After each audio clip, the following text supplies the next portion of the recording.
questions and answers. Welcome to our May 5th live car shopping strategies. My name is Deshone. I'm known as Deshone the Auto Advisor.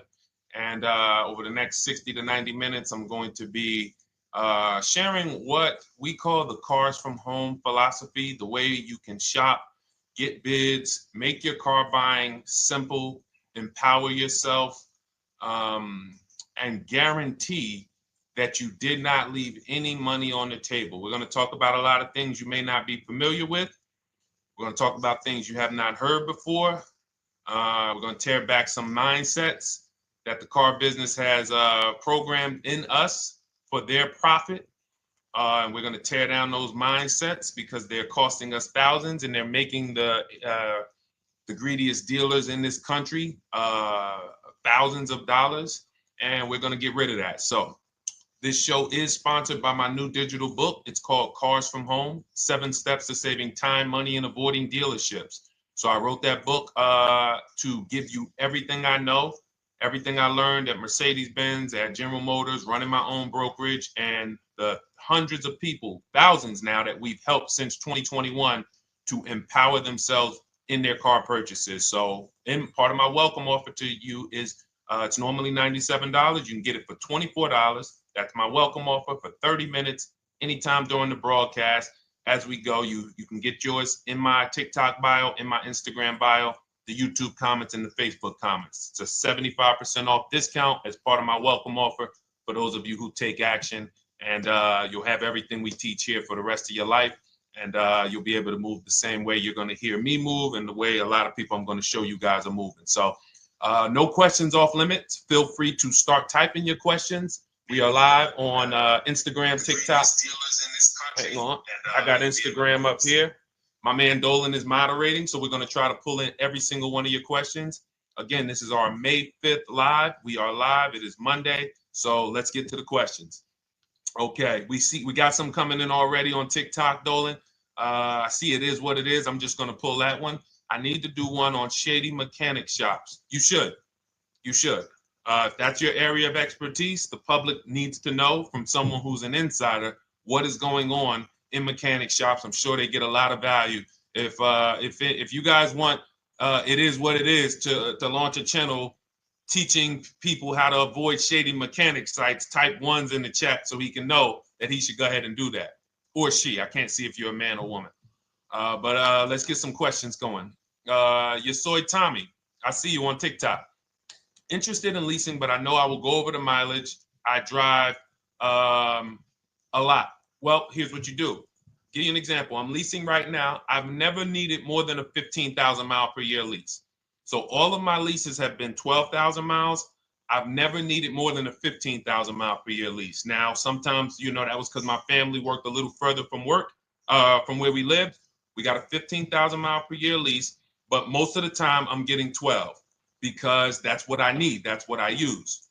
Now I'm paying $499 a month for this $55,000 Infinity truck. I got a 1% lease on it. I got my bids, the way we teach at Cars from Home. We're big on multiple offers. That's the only way you're going to save the big money and guarantee you got all the money is to get multiple bids. We teach you how to do that. You can do it by phone too. If you want to try to do it by phone, God bless you. We do it through email. We do it through emails and templates, and that's what we do. But I'm paying $499 a month for 12,000 miles. Now, let's just say I needed 15,000 miles. I would have bumped that lease up, and instead of $499, I'd be paying probably $30 more. So call it $530. Now, let's say I'm a high mileage driver at 20,000 miles. That instead of $530, I would probably be paying $620. And there I got my 20,000 miles per year. So the key is, and this is what you'll hear, people will blame the leases for not understanding that they choose the mileage. The mileage is not selected for you unless you go into a dealer and say, hey, work me up a lease. And then they're going to choose the mileage, probably give you 10,000 miles per year, and then try to close you on that. But that's not the way we shop. We're going to shop and we're going to adjust our miles based on what we need. So if I needed 20,000 miles per year, I would probably be paying $620 instead of $499. If I needed 25,000 miles per year, I would probably be paying $680. So I'm just paying, we get what we need and we enjoy our leases. because when we buy these cars and we drive ridiculous miles, we depreciate our cars, we destroy the value, and then we still have a loan on it in a lot of cases for a vehicle that we have destroyed the value in because we put 60,000 miles on it in 3 years. So our loan is moving very slow, but our vehicle's value is dropping through the ground very fast, which is typically how we end up with $15,000, $20,000, $25,000 in negative equity.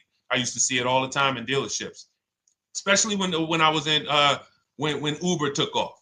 When Uber took off, year later, 2 years later, 3 years later, we had tons of people coming in with Hondas, coming in with various cars that had 200,000 miles on them, but they still had 3 and 4 year loans left.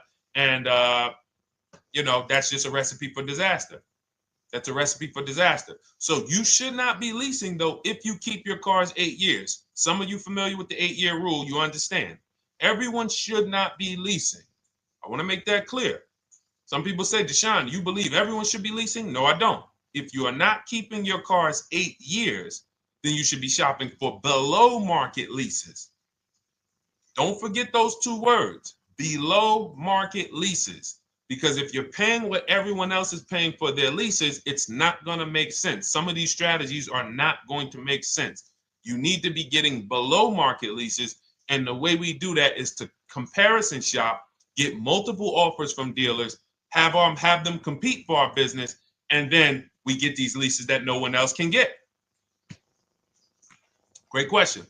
So what if I go over 20,000 miles? What do you recommend doing? You choose your mileage wisely. In my book, I have a section called Choosing Your Mileage Wisely. The whole key with leasing is to scope out the mileage you're going to use, and that's what you shop for.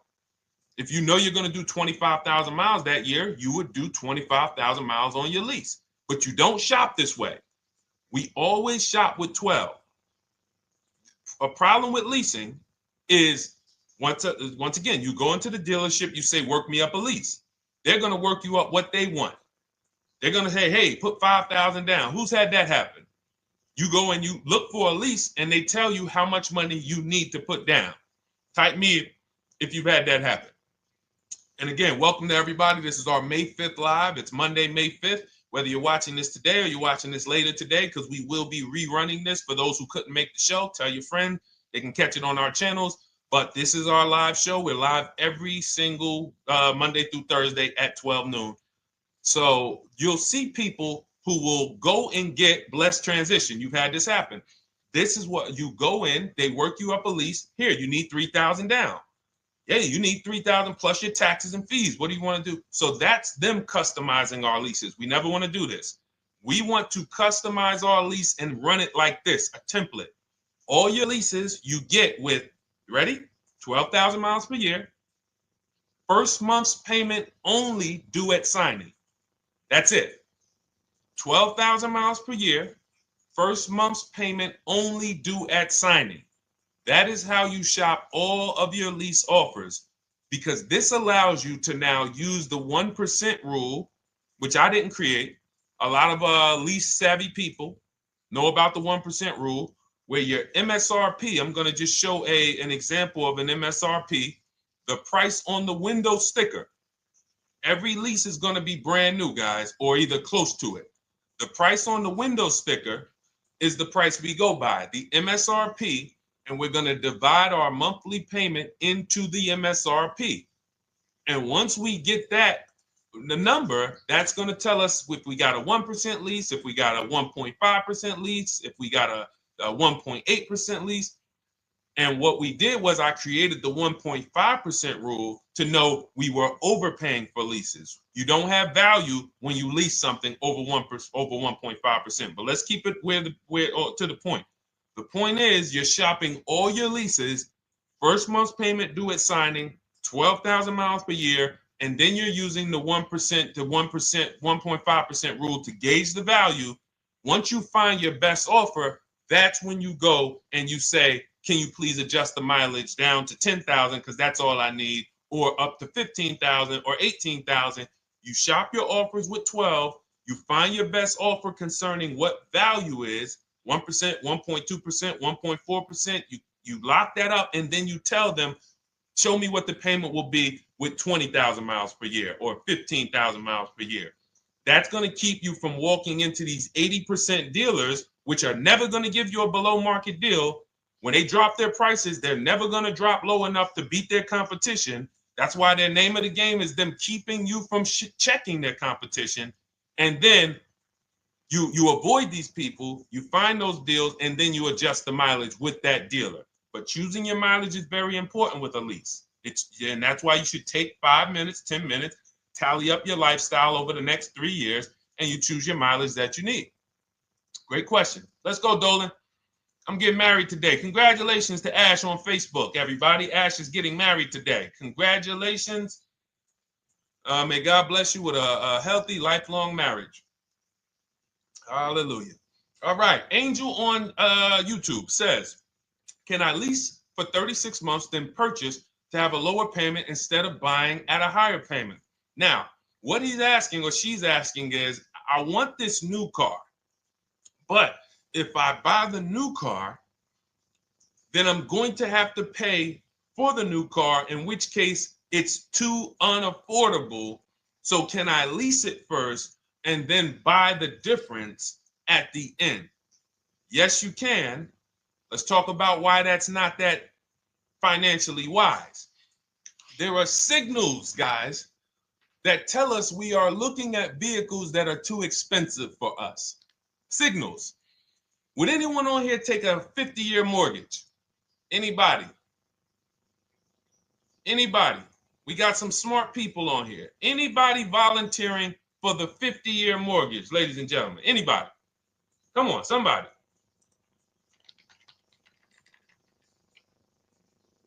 No, why not? Why not? Why is everybody saying no to the 50-year mortgage? Because we know it's ingrained in us that a 50-year mortgage on a house means we can't afford that house, right? Same thing with cars. There's signals. And so when we cannot finance a brand new car and it's affordable, what should we be doing? We should be going to get a pre-owned car. That's what we should be doing. So some of you have the luxury where you could afford both a new version of the car you want and you can afford a pre-owned version, of course. So you might say, Deshone, I could afford both. I want this car, but I could afford, which one should I get, new or pre-owned? Thank you to the new gifter, Jeffrey Jones. Welcome. The Black King. Thank you so much. Gifter badges. Appreciate everyone who supports this broadcast. Thank you so much. You helped me to keep this information going. So what you're saying is, I could afford both. Which one should I get? In that case, it's a matter of your values. Do you want a brand new car? You want to treat yourself? You only get it every 10 years. So it's like, hey, I only get a new car every 10 years. I'm going to treat myself to a brand new one. Curtis Thomas, thank you for sharing. Or you might say, you know what? I want to go to value play. Even though I could afford a new one, I want to knock 20, 30, 40% off the price, and I want to get me a pre-owned version.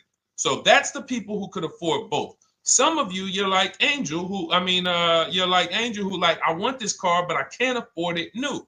In which case you go pre-owned, because you don't want to you don't want to lease a car 3 years, even if you get a below market lease deal, great lease payment, turn around and buy the difference, because you're typically going to need a 5 or 6 year loan for the difference. Once you get that 5 or 6 year loan, you add that to your 3 years that you leased the car, and you got 8 to 9 years of payments on the exact same car. 8 to 9 years of payments on the same car. This does not make financial sense to pay that long on a car. This is, you can't reach the reward stage where the car is paid off and you're putting money to the side for maintenance and repairs. You know, you got a paid off car, because the goal with purchasing is to get to that long-term ownership where the car is paid off. I don't owe anything on it. You know, I got a couple $100 I put to the side for maintenance and upkeep, but that's all. That car is paid off. I can keep that thing for 15 years. I can pass it down to my son, my daughter. We got an extra car in the family. That is the value of purchasing. So if you have a payment for 8 years on a car, you don't get to that stage. So that's why before I would ever recommend someone lease and then purchase the balance, I would recommend someone purchase a quality pre-owned car and get it at a below market price. Okay, does that make sense? Okay, everything that we're talking about, guys, is in my new digital book. It's called Cars from Home, 7 Steps to Saving Time, Money, and Avoiding Dealerships.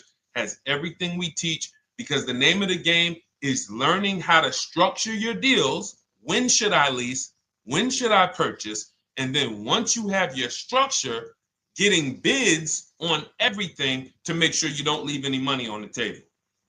When you get bids on everything, you're never going to lose any money on your trade-in, because you didn't just get one offer on your trade-in, you got bids.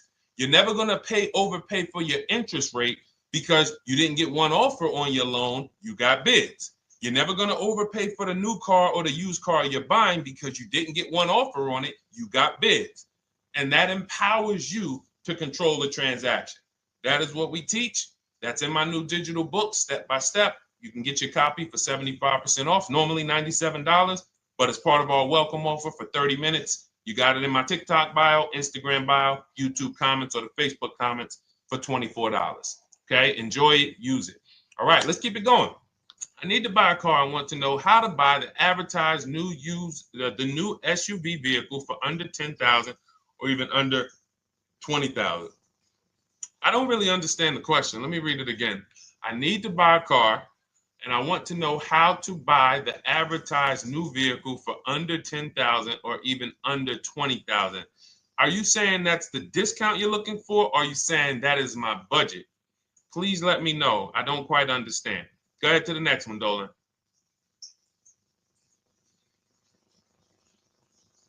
All right. If the Carfax report only has service maintenance, is it okay to purchase? Okay, so all right, this is a great question, guys. This is about used cars. Who's going to be shopping for a used car in the next year? Type the letter U. Type the letter U if you're going to be shopping for a used car in the next year. And for those who just joined, this is our Monday, May 5th, live car shopping strategies. So we are live every Monday through Thursday at 12. And for those of you who are watching the rebroadcast later in the day, you can, you'll get your questions answered. Somebody might ask a similar question, or you can join us Monday through Thursday at 12 live.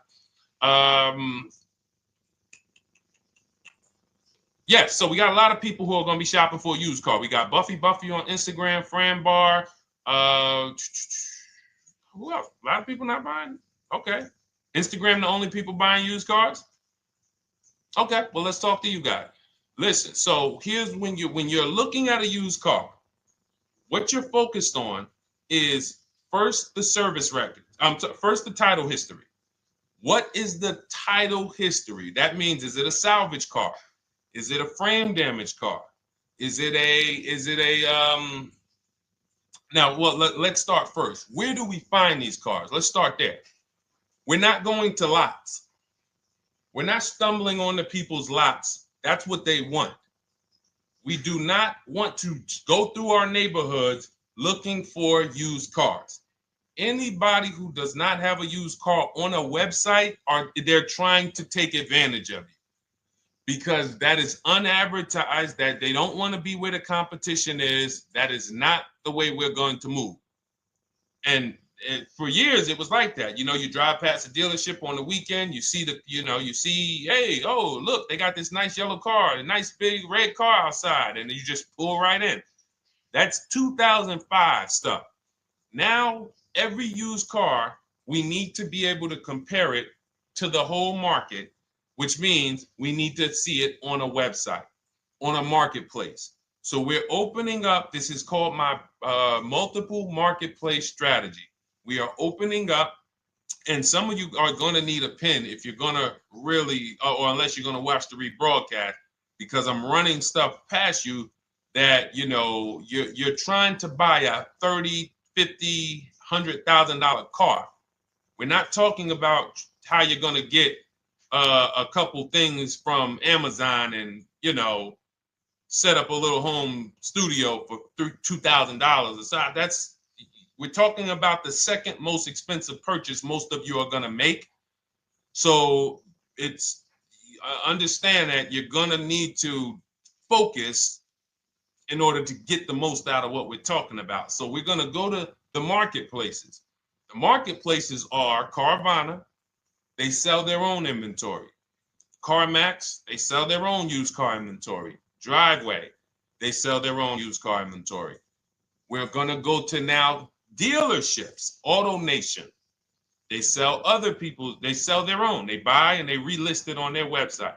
But then you have Car Gurus, you have Carfax, you have Kelly's Blue Book, no, not Kelly's Blue Book. You have Auto Trader, Car Gurus.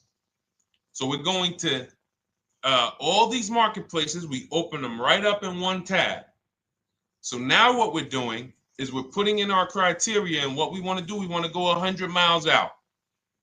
Even if you're not willing to drive 100 miles out, you want to see what the whole market looks like within 100 miles. So now, if you know what you can afford, then you can put in your price criteria. I have a tool that I created. It's called the Perfect Budget Calculator. Some people who have my book, you've used it, where you put in your down payment preferred, you put in your interest rate, you put in any equity from your old car, and it tells you, because what you tend to miss is the fees. That's what you tend to miss. So if you're not using this calculator that we created, you want to add another $2,000 or so, because you got to factor in the fees in that budget. Some of you go out and say, man, I think I could afford $30,000. Then when you find your car, they bump you up to $33,000 because you didn't factor in the taxes and fees. So this calculator does it for you in my book, and everything we use the Perfect Budget Calculator. But if you're not using it, just estimate another, a little higher. Now you put all of that into the marketplaces. Now you're looking for what the inventory is. Now, here's the reason why you must open up all these marketplaces. First reason, they have different cars on them. Carvana and CarMax has different cars than Car Gurus, Cars.com, Auto Trader. There's different cars on them. Another reason we need to open it up is because sometimes you'll see one car here on Car Gurus for $31,000, and then you'll see that on Auto Trader they marked it down $2,000. It's $29,000. And you're like, wait, why the heck is it lower? This is the same car. Well, it could be because this marketplace got the notification first to lower the price, and maybe this one takes a little longer to see that, oh, maybe that takes 24 hours before their updates take effect. So that's why you want to open up all these marketplaces. Now you're narrowing this down first based on your color choices, what options you want, your models, and now we're starting to narrow this thing down. So we're narrowing it down. Now we start to look at the history of these cars. This is the best way to start narrowing down your used car search. Let's now dive into the history. I need the Carfax. Now, some of these websites will give you a free Carfax. Some of them will try to make you buy a Carfax. Now, I'm going to give you one of the secret strategies that we've been using for years in my book, and I'll tell you it right now. It is how we get free Carfaxes, because when we get to most vehicles, you guys, for those of you who are just meeting me, I worked in Mercedes-Benz for 5 years and General Motors for 5 years, and I ran my own brokerage. I started it in 2016, and I ran that while I worked at the car dealership. So I have a lot of experience and have seen a lot, and that's why I'm able to teach these things. I also love numbers. But one of the things that I know is almost every dealership has a contract with Carfax. So every dealership, we pay Carfax already. So what we're able to do is when we list our inventory on our websites, we're able to list the Carfax with it. We're able to provide that free of charge. But when we pay Auto Trader or Cars.com or Car Gurus, we are not able to actually push our Carfax to that marketplace. But if you come to our website and you find the vehicle on our website, most times you will find the Carfax for free. That is what we have been doing for years. So that now we have the Carfax, because the Carfax is the only way we can see those service records right now, because we've already narrowed it down based on, first thing we're doing is we're looking at title history, frame damage, salvage title, rebuilt title, total loss. That's the type of vehicle. The next thing we're doing to narrow it down, which is where many of you get in trouble, is you're looking at the service records. Skipping service records, buying used cars without seeing service records is disaster. The biggest indicator on if a vehicle was taken care of is what is on those service records. And if you can't see those service records, then I would not buy the car. Somebody say, oh, I'm changing the oil myself. If you don't have proof that you have changed the oil yourself, I cannot see it. I cannot see that you have maintenance this car, and that's a turnoff for me. Because now when you drive that car a year later, 2 years later, things start happening. You have no one to blame but yourself. Now the regret kicks in. Man, I knew I shouldn't have got this. But chances are, if you find a quality vehicle and you see service records on that previous owner's report, that's going to lead to a quality experience. Okay, so that's pretty much how the initial part of our multiple marketplace strategy. As you can see, we have this to a science. Nothing that we're doing is by chance. Nothing we're doing is on a whim. That is it. But let's go to some more questions. And I think the biggest thing I want everyone to understand so far is that we don't wing anything in this process. There's nothing, everything that I'm teaching you is going to be out of our system. Now, some of you have different learning styles. So let's address this. Again, welcome to our May 5th, Monday, May 5th live. We're live Monday through Thursdays at 12 noon. And we rebroadcast this for those who couldn't make it. You can share this with your family. Tell them, hey, visit Deshone the Auto Advisor's channel. He did a great show earlier. He answered some questions that everyone had. You can watch the broadcast all through the rest of the day. Now, but we're live every week, but we're live right now. So now the biggest, some of your learning style is different. What we teach is we have the ultimate do-it-yourself guide. This book is rated 5 stars. Thank you to everyone who's rated it on Goodreads. Just pull it up right here. For those of you who are actually on Instagram or YouTube, TikTok, you won't be able to see this right now. But the book is rated 5 stars. We appreciate you. And this is the ultimate do-it-yourself guide, whether you're new cars, used cars, leases, bad credit, how to make banks bid for your financing, high mileage driving. It's all in there, step by step. And it's a digital book, so you don't have to wait for it. As soon as you get and hopefully you get there before the 30 minutes, so you get your copy for the $24 instead of the $97. That's our welcome offer. But that's your do-it-yourself guide. Some of you, you're a do-it-with-you person, and that's Shop with Deshone. You like videos instead of reading. You want coaching. You want support. You want a community. We have 1,600 people in our Facebook group. That's our Shop with Deshone. We've had 2,200, almost 2,300 people come before you. When you see me share people like Zafrina and like Melissa and Sheree, Ken, all of these people who are, they're showing their car deals that they got. Look, took me about 30 days. He went through, past Friday, locked down 2 vehicles, 2 Yukon 2025. Said he dropped he said, look, sold the BMW. They dropped the price down to 70 grand. So they took off like 5,200 for him. These are all people who are in the Shop with Deshone. Their learning style is they prefer videos. They prefer, coaching with me. But again, it's the same information. So I want to be clear. It's just your learning style. So if you are like Deshone, give me the blueprint and I will run this thing. That you're going to be like the people who send, like Marie. Marie just wanted to let you know she got our book. Using the book, I saved over $13,000 off MSRP. Now, here's where the feelings get hurt. And this is not my intention. But some of you have these same vehicles that you're going to see me sharing that our people get. And when you see what they paid for them and what they're getting off of them, you're going to see, wow, I did not get that. I did not get that type of discount. So all of you who have this 2025 GLC coupe fully loaded, she said they took $13,000 off MSRP. She got her bids from home, got my payment to be hundreds lower per month, maintenance included, no money down. We are masters at no money down deals. You should not be putting money into these cars unless you intend to keep them for 10 years and you got a great price already. You got a huge discount already. You should not be putting money into these cars.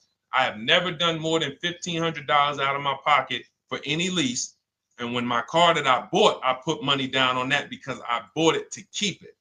But everything else, we are shopping with no money down. So you're going to see that a lot. So again, depending on your learning style, you can head to my bios and to the comment sections, open the Cars from Home Toolkit, Shop with Deshone might be right for you.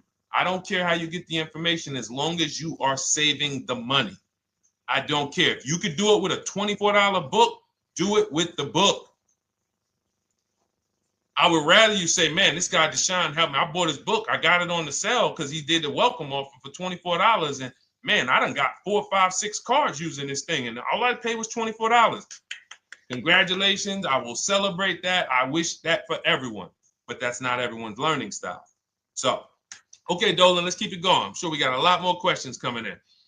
Molly from Facebook, great to see you. Needed to be here. I'm glad. I just ordered a new vehicle last week, expected to arrive in 3 months. I need a breakdown of how to get out if the options they want, get out of the options they want to the MSRP. Well, first of all, what you want to do is you want to get bids now.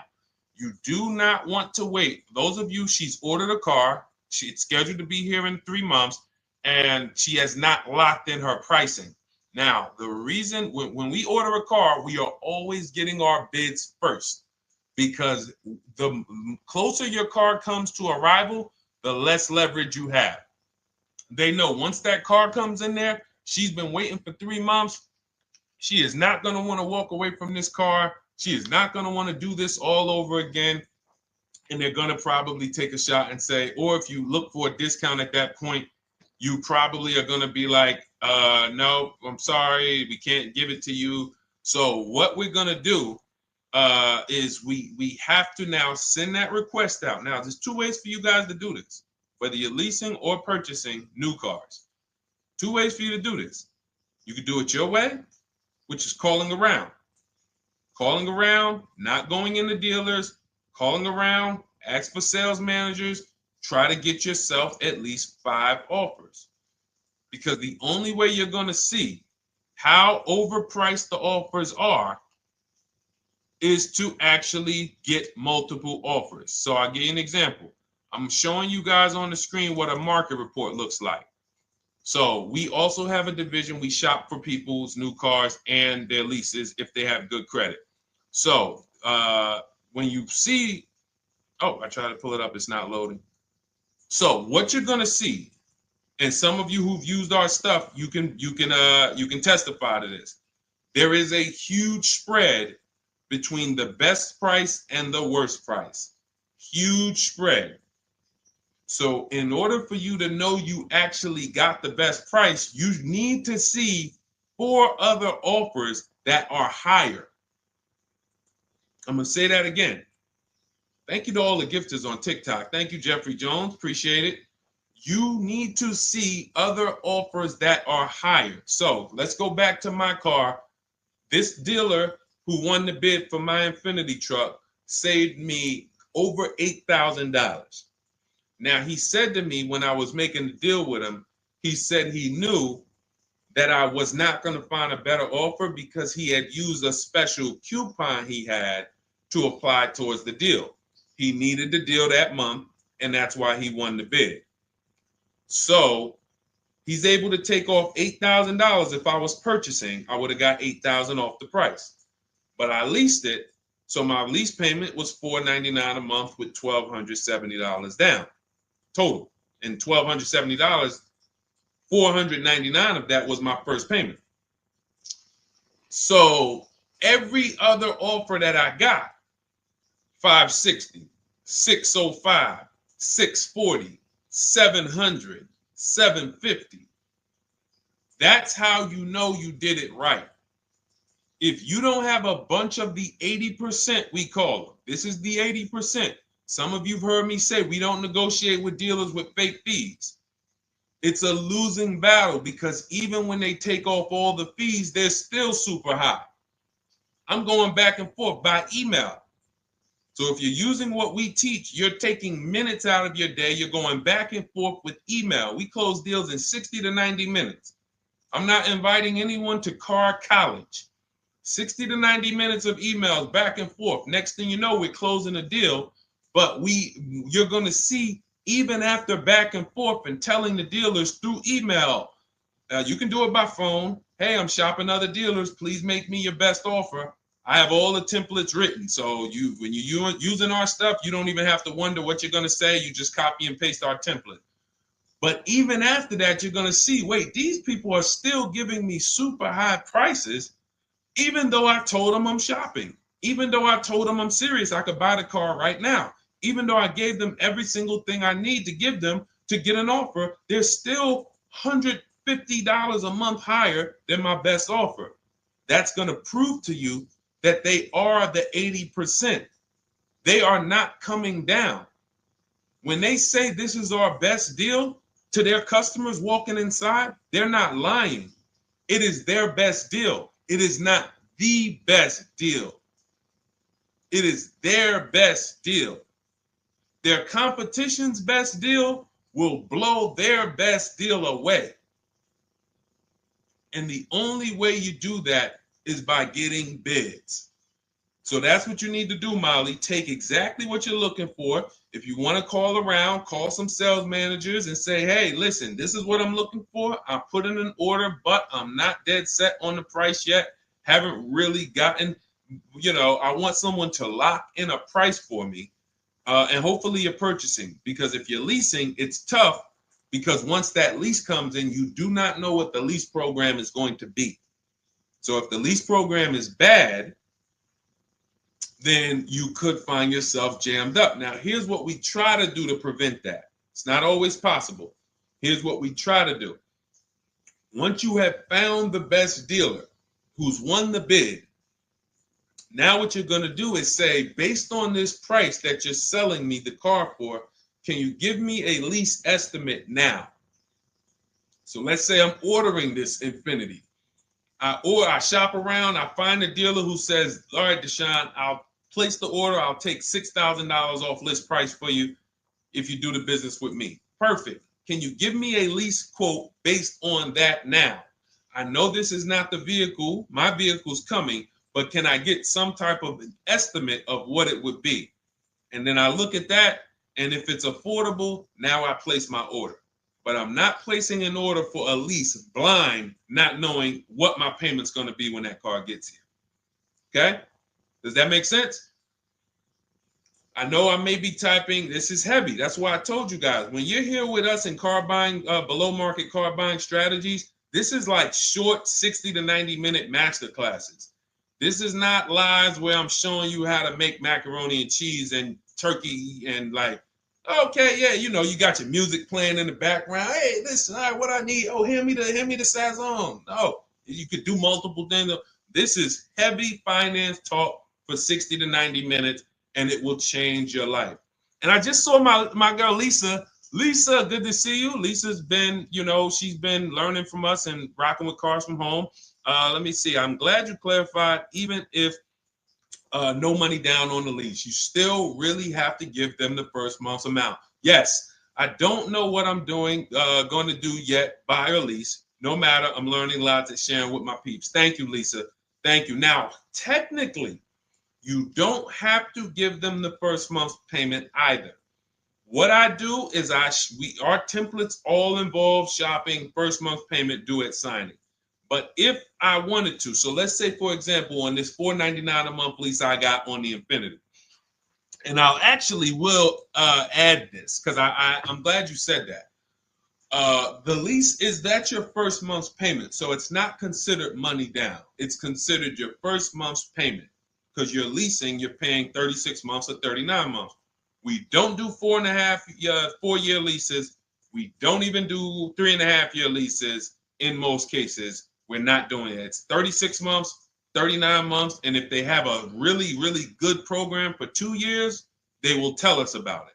But we shop for 36 months. But you can tell that if I wanted to tell them, you know what, I want to do a straight sign and drive.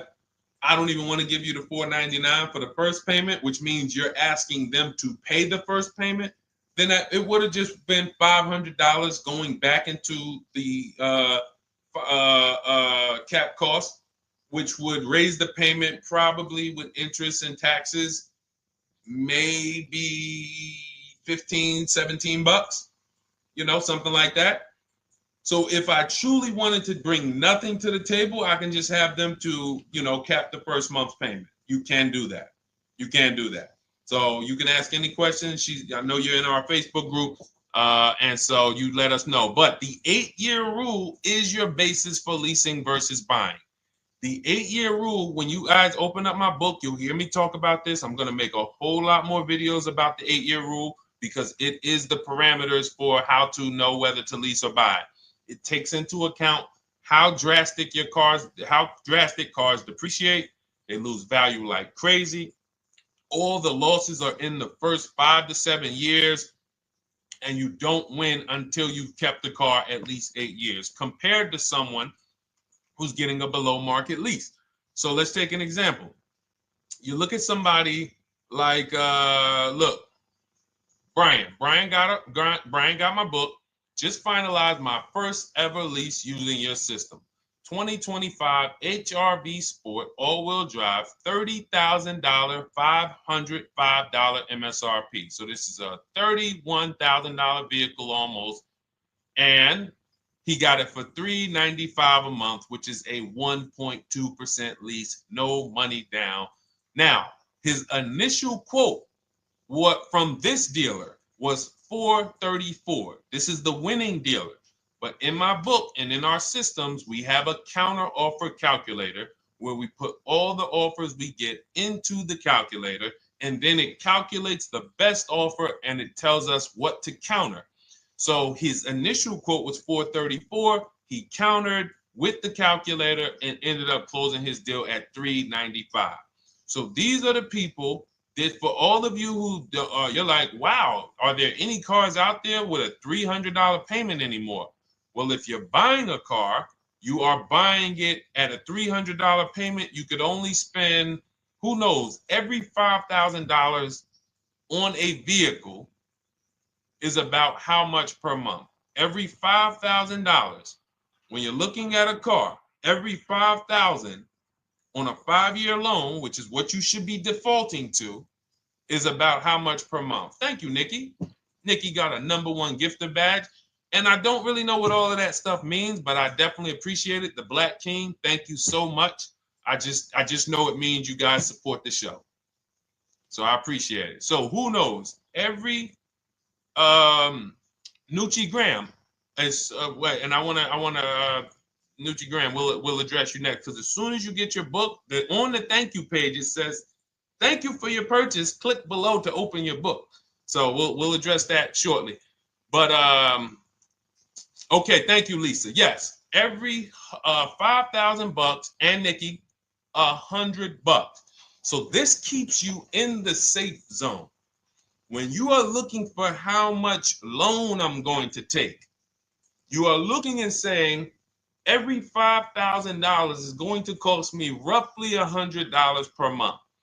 So if I want to spend $400, then my loan needs to be about $20,000, which means I'm looking at this car. If I'm going to buy it for $23,000 plus fees, and I want to be at $400, I'm going to have to come up with some more money down, because I need to get my payment here. I need a $20,000 loan. I'm not going to go in looking at a $20,000 car and thinking, man, can they get me to $250 a month on this? No money down, because the math doesn't make sense. Because the only way they can get you to that is to put you in a 7 or 8 or 9 year loan, which is a horrible deal. And they've done it to a lot of people, because you go in and you just say, get me to this monthly payment. And they're like, well, you didn't say how long. You come in later, hey, man, my loan is, I remember, man, a guy called me, and this is, unfortunately, people are not trained to look at how long their loan is. Early in my career, I think I was still with General Motors, and a guy came in and he had some vehicle, And he was like, D, could you look at this, man, and tell me, because I don't, I'm trying to get out this thing, man. They telling me I can't get out of it now. That's a recipe. You bury yourself when you make these types of moves. They're saying I can't get out. I looked at his contract. It was a 96-month loan. 96-month loan. So he's in a 96-month loan at a high payment. He's going nowhere. And what it came from is him going in and saying, hey, get me to this payment. My payment's affordable, but how long is the payment? That determines what you're paying for the car. So when we say, yo, are there $300 payments out there? I'm showing you. Leasing, there's cars you can drive 30,000 miles, $30,000 cars, beautiful vehicles, payments in the threes when you're shopping and getting bids, and you're finding vehicles with great lease deals. At the same time, on a pre-owned car, that's only going to get you under 20 grand, between 15 and 20 grand. So it's about getting the most for your money. And getting the most for your money, you must take into account the 8-year rule. If I'm not keeping a car 8 years, I should be shopping for a below market lease. I'm not tying up any of my money in this car because I'm not keeping it long enough to have all of that money benefit me. Does that make sense? Type ones if that makes sense. Type dollar signs if that makes sense, because this is about money.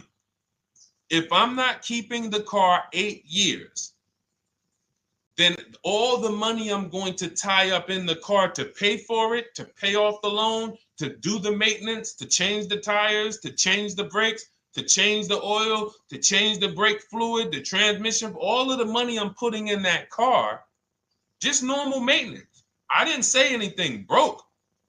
Normal maintenance over 7 years. I'm not going to keep the car long enough to have that make sense.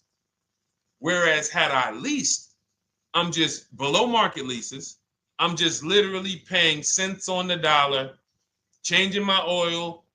Most of the times I'm out the car before I need brakes, unless some of you are driving 15,000 mile a year leases, and then sometimes you will replace the brake, but it still does not compare to the cost of purchasing.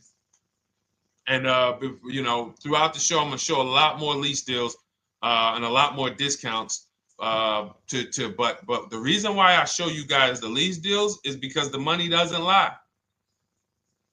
Unless you're just hell bent on paying more, the money does not lie. You can't compare when I was, I'm driving $40,000 cars, my payments have a 3 in front of them, and my friends are driving $20,000 cars and their payments have a 3 in front of them. And those cars are used, need maintenance, warranties done ran out after 4 years. I'm over here driving brand new cars, problem free, and they're paying the same amount or more than me, and they're driving inferior products. And then once they really get tired of the car, they go ahead and they trade it in and they start the process all over again. So it's bad financial advice that the car business never trained on, and they just love for people to be ignorant. But we're not going to be ignorant here. All right, Dolan, let's keep it going. By the way, all of you who just joined, this is our Monday, May 5th live. We are live every Monday through Thursday at noon. So for those of you who may be watching the rebroadcast, we rebroadcast the show all through the day. So for those who missed the show, you can either, or some of you want to tell your friends, oh, hey, you're shopping for a car, go watch this show. And we'll rebroadcast this show all through the day. And we rebroadcast all the episodes through the weekend. So for those of you who didn't have time, you're, man, I want to catch up on all the shows, all the questions that were asked. We'll rebroadcast those through the weekend. But we are live every Monday through Thursday between 12 and usually 1:30. You can have your friends and family tap in. You can bring your questions, and we try to get to as many as we can. All right, Dolan, let's keep it moving. Let's get to some more. What are the companies for loans? Well, there's a lot of them. First thing you want to do is, so we teach something called the bank bidding war. This is a question, because here's my question to you guys. Where do you get your car loans from? Here's my question to you. And I'm going to tell you how we should change the answer, because I know what some of your answers are going to be. Where do you get your car loan from? Some of you are going to say my bank. Some of you are going to say the credit union. Some of you are going to say the dealership. But all of those are not the answers we want to go with anymore. Here's the answer. You got it, Nikki. I love Nikki. Whoever gives me the best rate. That is going to be the answer moving forward. If you're using what we're teaching, that's your answer. Whoever gives me the best rate. In other words, whoever wins the bid. So what we're doing is we are not just going to our credit union and having them run our credit, give us a rate, and now we going out and we're shopping with a check in hand and we're shopping with our back against the wall because the bank says, well, hey, you know, your pre-approval expires May 17th, so you hurry up and find a car or you're going to have to come back and run your credit again. Now we're over here and our bank is putting our back against the wall. That's ridiculous. So what we do is we use what you should do is you should look at the average interest rate. If you have average credit, look at the average interest rate, and then you use that to budget. Again, I have a calculator that we invented. It's a proprietary calculator. You can't find it on Google. It's in my book. It's in our course, Shop with Deshone, in our checklist, our video checklist. This is stuff that, again, we don't, if you notice stuff that I teach, it's not anywhere. Deshone, why can't I find an 8-year rule on YouTube? It's because it's Cars from Home. We created it. I can't find the 1.5% rule. No one else teaches that. That's because it's our intellectual property. We created it. I don't mind people saying it, but they need to understand we didn't find this stuff. We created the stuff. So calculators, we invented them. So this calculator you take this interest rate, but even if you want to use a standard payment estimator calculator, you can take just what I said. Remember, add a little bit more for the fees, because that's what you're not taking into account. The fees, the taxes, and that's where we get in trouble. My calculator, our perfect budget calculator, does that for you. So now you want to look at the average interest rate. Type in average rates for cars. Use that for your budget, just so you can know about how much car I can go and get. So between what I told you about the $5,000 being $100 a month, and that last part about, adding a little bit more and using the average interest rate, you should have a good gauge on a range of car to go and shop for. Now, once you now shop your market, whether you're shopping new or whether you're shopping pre-owned, once you find no one's touched your credit till now. No one has touched your credit with a hard pull, especially not. We do not, in order for this to work, like what Nikki is saying, where you're only giving your business to the bank or credit union that gives you the lowest APR. In order for this to work and for you to be able to shop freely, no pressure, you need to make sure you don't let anyone run your credit with a hard pull before you find your best deal on a car. Soft credit pulls, estimates of budgeting, the way I just said. Now, you go out, you find your car, whether it takes you a week or a month or 3 months. Bang, I found my car now. You lock the car up, put it under contract, you leave your deposit. You never, ever. How soon when you get a car does the dealership want you to take it? I like asking questions like this because we can prove how predictable most of the car business is. How soon after you purchase a car does the dealership want you to take it? Thank you, Janae. Immediately. Now, the reason for that is, there's various reasons. There's various reasons. Right then and there, Molly, yes.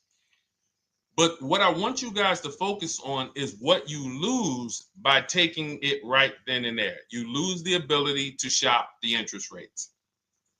And shopping the interest rates is very important because you'll always wonder, could I have gotten a better rate? So what you do is you lock the car up, you let them know, hey, I'm going to go home, just give me my, let me get my paperwork so I know exactly how much I need to tell my bank.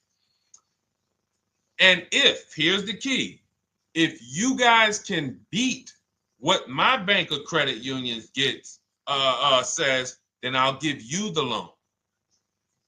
See, some people think that I teach don't let the dealerships compete. I never teach that.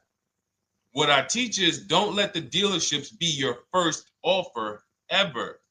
They are always your last offer, and they're competing against other offers that you got. So now you're going home, your car's waiting, you're going to see what your bank, your credit union can do, and then you go online. You can go right online. Auto loans online, auto financing online.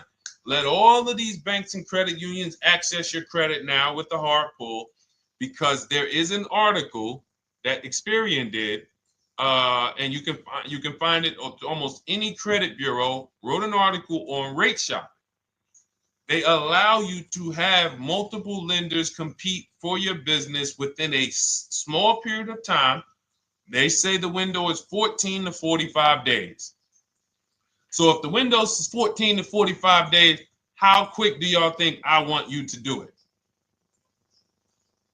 If the window says, because that's a big window, as long as you shop within that window, at the end, those multiple inquiries will have the same weight on your score as one inquiry, because it looks as if you were shopping and you were doing your due diligence. Thank you, Greg, Sheila, with these gifter badges. I don't know. It's like a nice. I appreciate it, Glendale. Thank you.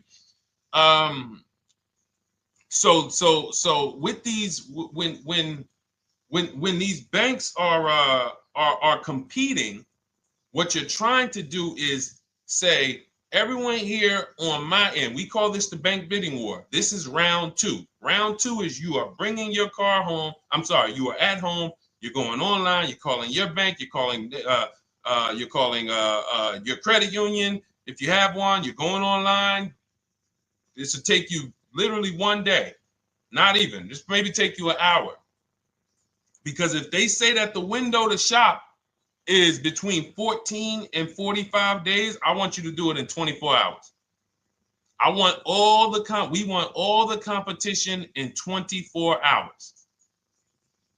Because that guarantees we are way within the window. They're going to look and see, wow, this person bought a car. They had multiple lenders competing in a small period of time. They're not out here just letting people run their credit over, every week.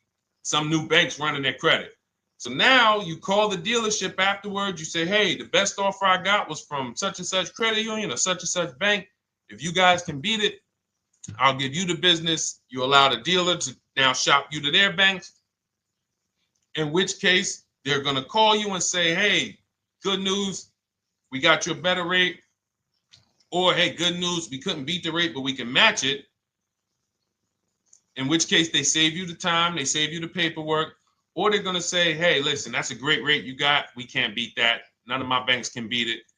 And in which case, we guarantee all around we got the best rate, which is the goal we're looking for. As Nikki said, I'm only giving my business to who gave me the best rate. That is the bank bidding war.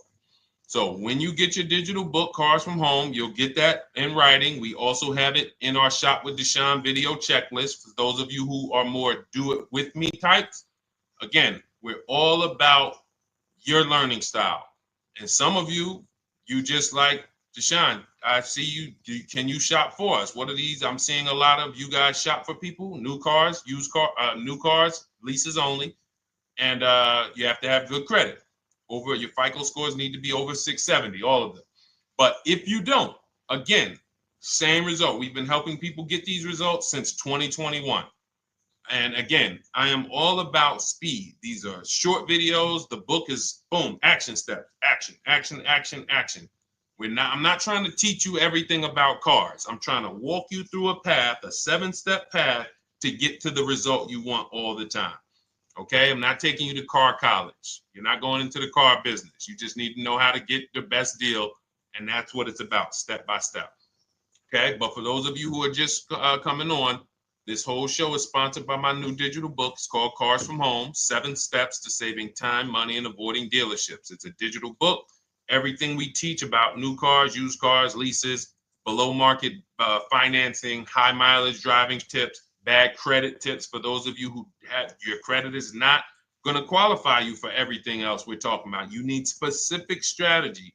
We have that specifically for people with bad credit inside my book and inside Shop with Deshone. So that's why I never believe in one size fits all car buying advice, because all of you are in different situations. So how does somebody look saying, you all should do this?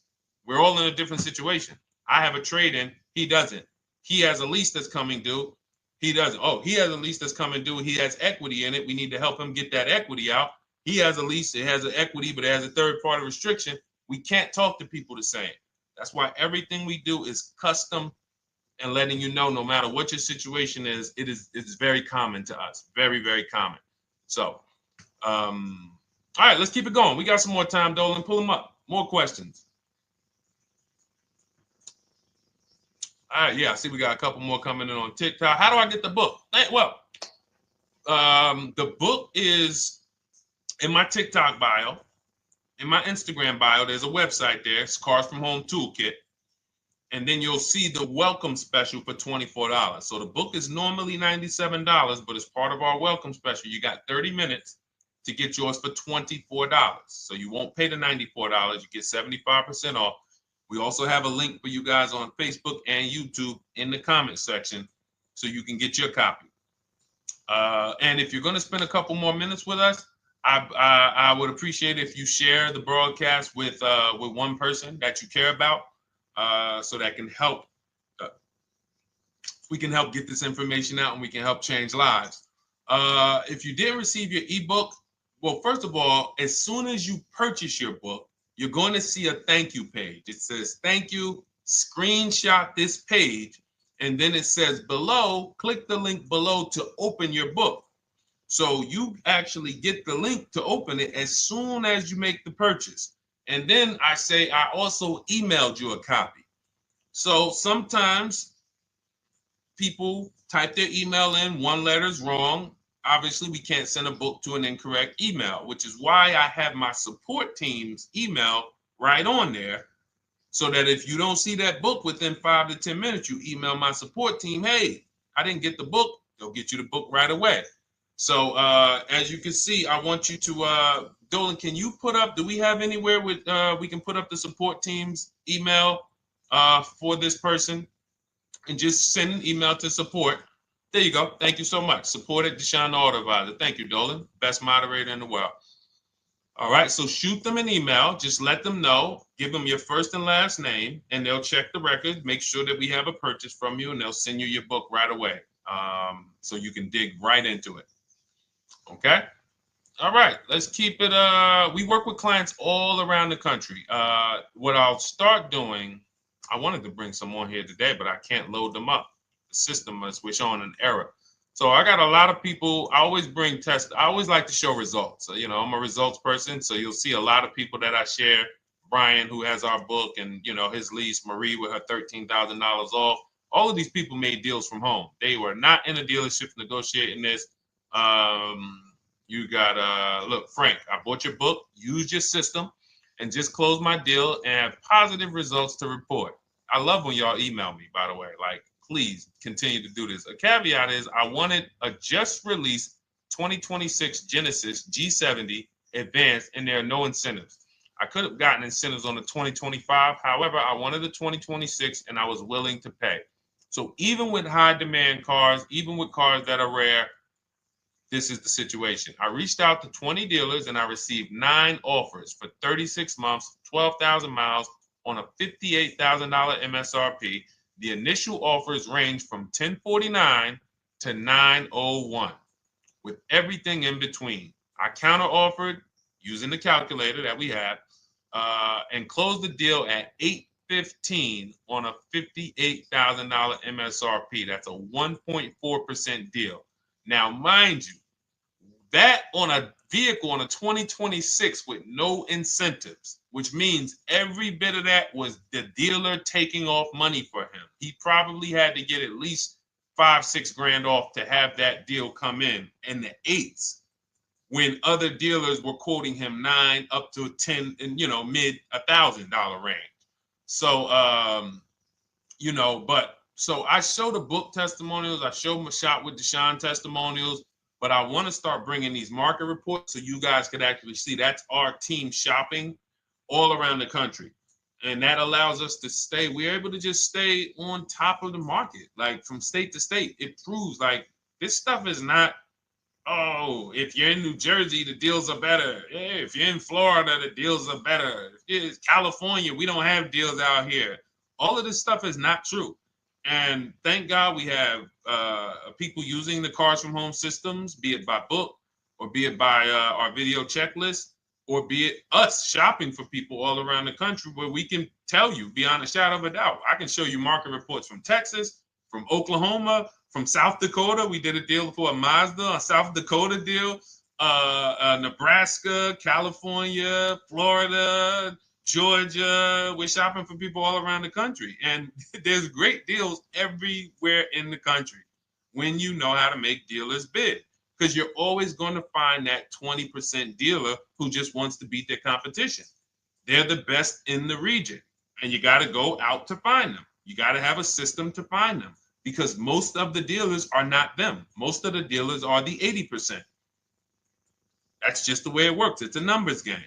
And the 80% are very expensive. And when you walk into the 80%, they'll go down. You're like, oh man, all right, can you take off? Can you get me down? Like, yeah, man, you're like $150 a month higher than where I could be, my max. And they go back and forth. They're like, man, I could take off $50 a month. Ah, man, that's the best you could do. And then next thing you know, you get down to 100. Yeah, all right, we'll take off $100 a month. And you're like, all right, I guess I'll take that. You don't realize that a 20% dealer, not only were they nowhere near your max budget, they were $100 less than your max. You're talking to the 80%. The 80%, when they come down, they're still here. The 20% are here.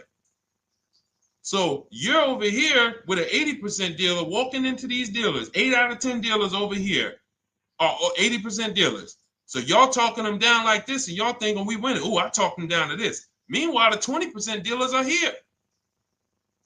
20% dealers will launch a bid. We gotta cut. Oh man, if this thing wasn't broken, tomorrow's show, I'm gonna bring on a lot more market reports. We got dealers who come right out. We getting offers 700, 790, 820. Dealer come right out 650. Boom, blow everybody away. Like, oh, let's go. We got a winner. Looks like we got a winner here. That's it. And then it becomes fun. As you can see, this is fun for us. When you change the way you shop and you start to you're going to be the prize. You're going to be the prize. So anyway, let's keep it moving. For those of you who have gotten your book, I look forward to you using it, empowering yourself, having these same results. For those who didn't know about the book, it is a digital book. You can get your copy for 75% off for 30 minutes in my TikTok bio, my Instagram bio, the YouTube comments, and the Facebook comment. And for those of you who've been on and you still don't quite trust us, you want to get started with maybe some free advice, go grab our cheat sheets. We have our free cheat sheets in my Cars from Home toolkit, totally free. Test us, look at the cheat sheets, look at the strategies, look at the emails I'm going to send, guiding. Like I don't play around. So if you want to just say, test out, let me hear some free advice, start with our cheat sheets. All right. Yes, I'd actually answered that when I read that comment, Dolan, on TikTok about do we work with clients in New Jersey and New York? Well, yes. When it comes to shopping done for you, if you open the Cars from Home toolkit and you're like, Deshone, I just want to relax at home. You guys go shop the market for me. If you have good credit, FICO scores over 670, and you have and you're shopping for a new car or a lease, you can book a call with us and we can see if we can help you. Book a 10-minute call. It's free. And we can see if we can help you. Is it best to lease a car if you're currently underwater? Ooh, if I was underwater right now, let's just say I have 15,000 negative equity. I made a bad deal during the pandemic. I'm upside down and I'm like, man, I got to get out of this car. But and first of all, I know I should be leasing because now we know the 8-year rule. The 8-year rule says if we're not buying our cars to keep them at least 8 years, we should be shopping for below market leases. We're going to pay a lot less money. Below market leases, not normal leases. Very important. So what I'm going to do is I'm going to actually right now look for an electric vehicle that I could lease because some electric vehicles right now, we're getting under 1%. We're getting 0.88% leases. We're getting 0.79% leases, because if you do your bidding, you're going to see. Now, again, if you want to call around for your multiple offers, you can do that. I'd rather you call around than to do what you've been doing. I'd rather you, with your new cars and your leases, call around before you walk. That's better than what you've been doing. But if you're like, Deshone, I don't want to talk. I don't want to wonder what I'm going to say. I just want to copy and paste. That's the Cars from Home way. Either way, you get your 5 offers, and you're going to see now, my best offer on this $40,000 electric car might be $320 a month. So I'm now driving a $40,000 car. If I didn't have my negative equity, then I would be driving it for $320. But now I got to bring this negative equity over. Now, the reason why you want to look at these electric cars for this is because if you try to bring a bunch of negative equity over, what ends up happening is you're now messing up the loan to value ratios, and the bank won't approve it. So you might go in and look at a $40,000 car, and now you bring this 15 grand of negative equity, and the bank is saying, we're not going to loan $55,000 on a $40,000 car. We're not doing that. So that's when they'll say, some of you may have heard this before, you have to put money down. They'll say, we can't get you approved unless you can put $3,000 down, $5,000 down. You have too much negative equity, and the bank is not going to approve it all. But when you get your bids on some of these electric cars, you're going to get $10,000, $15,000 off. And this is specifically what I would be looking for. I would be looking for the electric vehicle that when I get my bids, I'm saving 15 to 18 to 20 grand off. And if you guys don't think that's possible, you haven't been here for long. You know, this is Milligan. She bought her Mercedes EQE last year. She literally, MSRP of her car was $79,245. She got almost $30,000 off the vehicle. Almost $30,000 off the vehicle. $51,359 is her price. $79,000 vehicle. She got it after rebates, after discounts, after everything. $51,359. So you take a vehicle that you can get a huge amount of money off, then you bring your negative equity over. So now that payment goes from $320. Yes, it might go up to $575 or $600 even. But I know I'm in a nice car now. I'm in a brand new car, and after 3 years, I'm done with that negative equity. So that's what I would be doing. And if God forbid the car gets totaled while you're driving, you're out of the negative equity in a lease. So if I rolled that negative equity, 15 grand over to this car, now I'm driving it. Boom. All right, I got this electric car. I'm out of the negative equity. I got a good value. I'm in a $40,000 car. My payment is affordable. Now I'm driving. Oh, shoot, car gets totaled. I'm out. I can go get me another car now. I can go and get the same exact car, but I can get it for $320 now. So, you know, that actually is the reason why people commit insurance fraud and total their cars or get them stolen intentionally. But no, that's just something to keep in mind. Something to keep in mind. Because most of you, when you start leasing, you're going to see that was my reason for negative equity. That was my reason I kept having negative equity, is because I wasn't leasing. And that was the reason I was paying more money for cars than I should have, because I wasn't leasing. And again, the key is getting below market leases. You walk into a dealership and say, work me up a lease, you're not going to have these payments that, you know, we're talking about here. It has to be below market leases. That comes through multiple offers. Only way. All right, let's keep it going. A lot more questions. No gap then. Is that your first time leasing? Well, no, we'll get to that. I see it's a little conversation happening on TikTok over here. By the way, everyone, this is our Monday, May 5th live. We're live Monday through Thursday. Tell your friends, please. I would love for those of you who are going to keep joining us to see some friends tomorrow, family members tomorrow, co-workers. When you are at work, when you're talking to people, if they say they're car shopping, I would love for you to invite them to our live shows Monday through Thursday at 12. And if they couldn't make the show, we will rebroadcast each episode for the rest of the day. So after today, after we end the show, if you guys want to refresh on some things or you want to whatever, you want to send people, we will rebroadcast this episode for the rest of the day. And then on the weekends, we put together a weekly compilation. We broadcast them all just for the people who couldn't make the live shows. But every Monday through Thursday, we are here. And yes, happy Cinco de Mayo to you too, Nikki, and to everyone who celebrates. All right, what do you think about waiting till December month, mid-month to buy a vehicle? I do not. Dealers need cars to sell before that. It's a myth. All right, we're going to dispel a myth, okay? When have we been taught that the best time to buy a car is? Thank you to everyone running up the likes on TikTok. We're at 3,400 likes. Every time you hear something you like, you double tap the screen. That makes a big difference. It sends a message to TikTok that we're doing something good over here. Okay, end of the month. Yes, sweet now. End of the month. So we're gonna peel, like I told you guys when we started the broadcast, right? We are gonna, yes, Molly, last day of the month, right? So this is what we have been taught. Last day of the month, come on in. That's where your deals are, right? Let's look at this logically. As a former car salesperson, the times where where I saw the dealer or myself being the most desperate was the times where we did not have a lot of customers. Sometimes you look up, it's the 10th of the month. They call us into a sales meeting. They say, hey, guys, we got to sell 200 new cars this month. We are only at 40.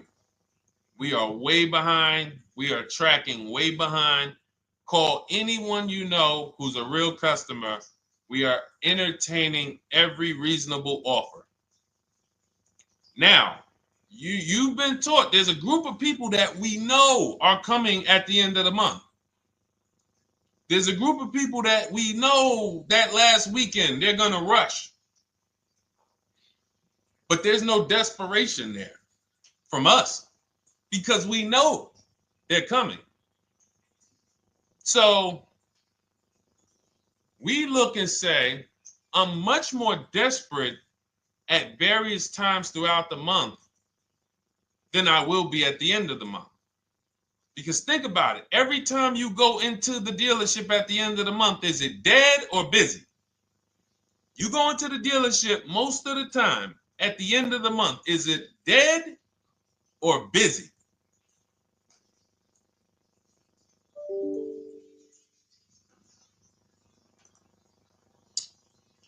Thank you. It's a zoo. It's a zoo. Customers everywhere. That means all the car salesmen are not worried about making a deal. In fact, they're looking at you and saying, hey, Molly, thank you. Listen, I know you, look, I know the payment's $780 a month. I know you said you wanted to be at $499, but, we've been going back and forth. Can you work your way up, get closer to the $780? Because they know now we can take a shot. Because we have some other customers behind you, Molly. Did you see the people walking out? These people just walked out. They're mad. We don't have enough salesmen here. We got people waiting 40 minutes to speak with somebody. Do you think you're getting the best deal when that's the energy? Yes or no? Let's just be honest here. See, you might forget some of the lessons that we teach if you don't have our books and if you're not in our video checklist and coaching. You might forget some of the lessons, but hopefully you won't forget the stories. So you walk in the dealership at the end of the month, the place is a zoo. It's people everywhere. They're ringing bells. They got the big clown, donuts around. Hey, you want a donut? Do we think there's desperation? Thank you, Sheila. Thank you, Molly. There's no desperation here. And they don't magically wait till the end of every month to hit their numbers. Some dealers hit their numbers at the 25th of the month. Numbers are hit. We still got people coming in end of the month. So What we want to do to answer the question is we want to be positioned. What I like you to do, for those of you who are in an emergency situation, you need a car in a week, in 2 weeks, that's fine. Everything we teach can guide you. We've had people who got their cars in 3 days. Like that's not something that is let's see. This is my second go around, much easier, more relaxing experience. Calculator definitely helps. Turned in my CRV, got a 2022 Marcus, some dealers wouldn't do. Somebody, I wanted to read you somebody who got their car in like 3 days, 5 days. That's normal. Again, like I said, we're not taking you to car college here. Like you know, our step-by-step programs can get you to your cars in less than a week, 90 minutes. But you don't want all your car shopping to be emergencies, because here's where you want to be. You want to be able to say no for up to 3 months. Reason is, there's a group of people that walk into the dealerships. They're there right now. They're desperate. They're giving off desperate energy. They can't say no. They back themselves into a corner for whatever reason. If their leases are up, maybe they don't know you can get an extension. If your lease is up this month, you can call, you can get yourself an extension for 1 month. Some leases will be extended up to 3 months, up to 6 months. Those of you who have cars and you're like, Deshone, I'm shopping for a new car, but I don't need it. I just, my car still got some life to it, but, I want to look for something new. This is a position of power to be in. This is where you want to be. You want to be able to say to yourself, all right, let me look at the offers this month in May. All right, I'm going to follow up next month because the offers change. The used car market changes. The lease prices change. The dealer desperation, it changes. I'm not letting tariffs push me into doing something and making a bad deal. I'm not doing it. I'm not worried about tariffs coming, because there's going to be deals no matter what. If the prices of the new cars go up, what happens to the prices of our used cars that we're going to be selling?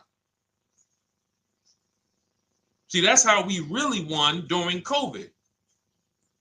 Some people who've been with me since 2021, that's how we were winning. My man John Shaw, he was one of the first people. David Isaacs came in, got his BMW. Yes, the lease prices were slightly higher back then. We were still getting under 1.5. We were still getting 1.4. John got a 1.2 on a Jeep Wrangler, but we were selling our old cars for 8, 10, 12 grand more than they would be worth today. So even if the new car market goes up, we know how to maximize the prices of the cars we're getting rid of, and we're going to offset it. So we want to position ourselves to be able to say no. That is the strength. That's the leverage where we can say, you know what? All right, I'm going to follow up next month. Now we're telling the dealers right up front, hey, call me. I'm good between now and June 18th. I'm good between now and July 20th. So now what those dealers say is, okay, this is a serious customer. By the way, we have all this in templates. In my book, you fill out the template, you fill in, here's the day you can buy a car. This is your deadline. When we blast it out, these are things you can call dealers and you can tell them, hey, I'm good between now and anytime before the summer. Call me if you get a black one with the red seats and this package in it. If you want to call around, you want to do it that way, you could do that. But what you're letting them know is, call me when you want to make a deal. I can make a deal today. Let me see the numbers today. Great. All right. If sometimes you'll see that a car is a little bit out of the range we want it to be in, you might say, man, I'm looking for it to be around, 505. This thing's coming in about 550. Okay, maybe I'll check next month, see if the program gets better. You might say, all right, dealers are saying to some of you shopping for cars that maybe every dealer is not going to have it. When you reach out to the dealers, only 5, 6 dealers have it. But they say, hey, I got something coming in May. I got something coming end of May, June. Is that good for you? See, they're desperate customers. They can't say yes to that because they back themselves into a corner. But you guys now operating with a 90-day shopping cycle. If a deal comes today, I'm jumping on it. But if you got something coming next month, I'm jumping on that. Call me when you're desperate. Call me when y'all have that meeting. Hey guys, we're way behind. Listen, we need a deal. I'll take any deal right now. Hey, is that person that Sheila McCauley, you know, that last month, her number, we couldn't make that deal last month. Did she get a call yet? Hey, Sheila, did you get a call yet? No, I'm still waiting. Okay, great. We can get to your number now. Perfect. Thank you. Positioned. So we want you to be positioned when you use what we teach, whether it's the Cars from Home digital book, whether it's the Shop with Deshone. For those of you who are like, Deshone, let's do this together. I want the checklist videos. I want coaching. I want to be able to pop into the Facebook group, ask around. We can't give you that for $24. No author can give you the support. I got tons of books. Dare to Be a Man, In His Steps, Tony Robbins' book. None of these authors can give me support for the price I paid for their book. That just can't happen. But some of you are like, you know what? This is a big investment. I want to make sure I have a access to, you know, systems for life. That's the Shop with Deshone done for you video checklist. And then you got coaching direct with me in our Zoom calls every first and third Wednesday. Twice a month we do.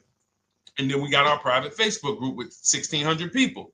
And then some of them are sharp as me. I'm telling you, let's look at, you know, y'all know I brag about Rosalie. If you like Rosalie, if girl got 4 cars in within a year, you know. Her first car was the Infinity. She got her Infinity truck.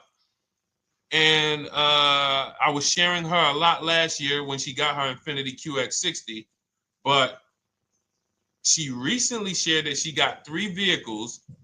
And hold on, where is she at? I just had her up. So this is the people that's in the group. Like, look, 3 vehicles. Big shout out to Deshone the Auto Advisor for making these incredible deals happen. 3 new leases for my sons with only first month's payment down. She got a Nissan Rogue, almost $37,000 vehicle, $399 a month, no money down. Mazda CX-30 Sport, $28,000 vehicle, $28,300, $339 a month. That's a 1.2% lease.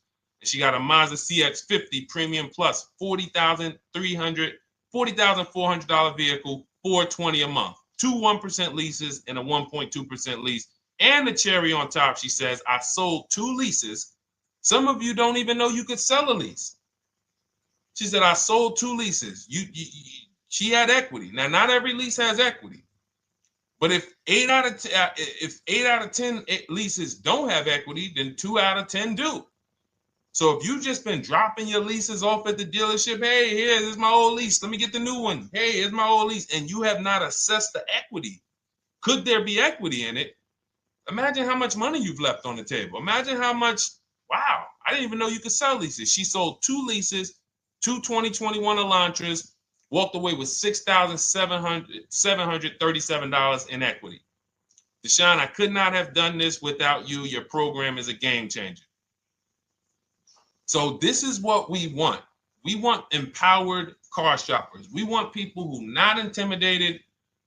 I don't care what this market does, whether I need a new car, used car, whether I got bad credit, whether I'm a high mileage driver, it does not matter. We have strategies to make sure you are going to win in this market or any market. Does not matter. Okay? So, for those of you who don't know, the whole show was sponsored by my new digital book. It's called Cars from Home, 7 Steps to Saving Time, Money, and Avoiding Dealerships. It's 5-star rated. Thank you to everyone who's rated it, reviewed it. It has everything we teach in a step-by-step format. It's normally $97, but as part of our welcome offer, you can get yours for $24 in my TikTok bio, in my Instagram bio. Click that website. It's the carsfromhometoolkit.com. Or we have a link for you guys in the YouTube comments, in the Facebook comments, and you just click the $24 welcome offer, good for 30 minutes. And for those of you who have different learning styles, or if you just want some free advice, we have some links in there for you as well. Whether you are a do-it-yourself type, whether you are do-it-with-me type Deshone, or whether Deshone, I think I qualify for that done-for-you shopping, where I can relax at home and you guys go do that work. Or like I said, you want the free advice, just start with our cheat sheets and you can go from there. Whatever is right for you, you get it done. We just want to move you from anxiety, from, oh, I don't know what to say, from watching people online who call dealers and negotiate. Hey, take off $5,000 so I can have a viral video. And now you're talking to an 80% dealer. So the 80% dealer has the $5,000 to take off. So you look like, hey, yeah, see, I just got them to take off $5,000.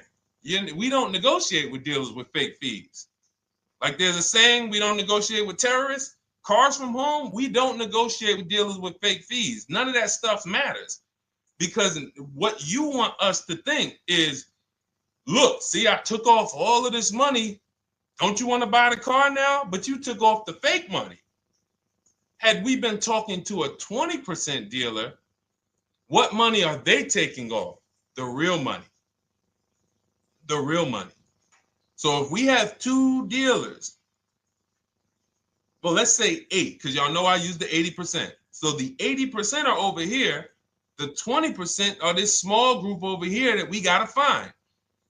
Now, the 80% are starting so high that when they take off all the money, it's fake money. We marked up our cars. We got platinum kits on them. We got the Hertz service plans on them, and the Simonized kit and the low, all of that stuff. Okay, so yeah, we done took off 5,000 for you, but 4,000 of it was fake. Meanwhile, this 20%, they don't have the fake. So when they take off 4,000, it's real 4,000. And we over here talking to these people. Hey, take off all that fake money. See, guys, you can do this too. So listen, we bidding is the way to go. You cannot negotiate your way to a below market deal, but you can get bids and it will make your life easier. You'll start to enjoy your car shopping. You'll start to feel like you're empowered. You're the prize. Someone won your business. They won your loan. They won the opportunity to buy your car. You are the prize. So that's what it's about. So we are here Monday through Thursday, 12 noon. Make sure you meet us live or tell your friends and family who are shopping, hey, hop on this show. We're live on TikTok, Instagram, Facebook, and YouTube. But we will broadcast the show for the rest of the day. So those who want to catch up on some things that you may have missed, or if you just jumped on and you're like, whoa, man, I missed a lot. We'll rebroadcast this show for the rest of the day. But tomorrow we'll be back, which will be Tuesday, May 6th, 12 noon. Meet us here live. Thank you so much. Welcome to the new followers. Thank you to everyone who gave me gifts. Thank you to everyone who bought a book. Thank you for those of you who are in Shop with Deshone. I look forward to your success stories. Always a pleasure.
And welcome to our Tuesday, May 6th live. We do these live streams at 12 noon, Monday through Thursday. I am your host, Deshone the Auto Advisor. And for those of you who've never met me, I have devoted the last 4 years to teaching people how to get the best deals on cars and to learn all the mistakes that the industry, the car industry, would love for you to continue making, because they make a lot of money when you make mistakes. And so what we do here is we really just do questions and answers. I will teach on various topics that I feel are widely misunderstood, like the subject of leasing. And some of you who are new here, if you've never been here before, could you type a 1 in the chat if this is your first time on a stream? We do these streams about 60 to 90 minutes. And if you're going to get the most out of them, we just ask that you lock in, that you focus, because we will be talking about $1,000 mistakes. Nothing here that we'll be talking about over the next 60 to 90 minutes is hundreds of dollars. I'm not looking to, have you spend some time with me on a Tuesday to talk about how to save hundreds of dollars. No offense, I'm sure that's important to some people, but we are here to talk about things that are affecting your bank account by the thousands every year. And so if you got some time, I would love for you to hit the like button, like wherever you are, and let's just tap in. You can start to type your questions. This whole stream is sponsored by my new digital book. It's called Cars from Home, 7 Steps to Saving Time, Money, and Avoiding Dealerships. It's a digital book. It's 5-star rated. Thank you to everyone who's rated the book and reviewed it.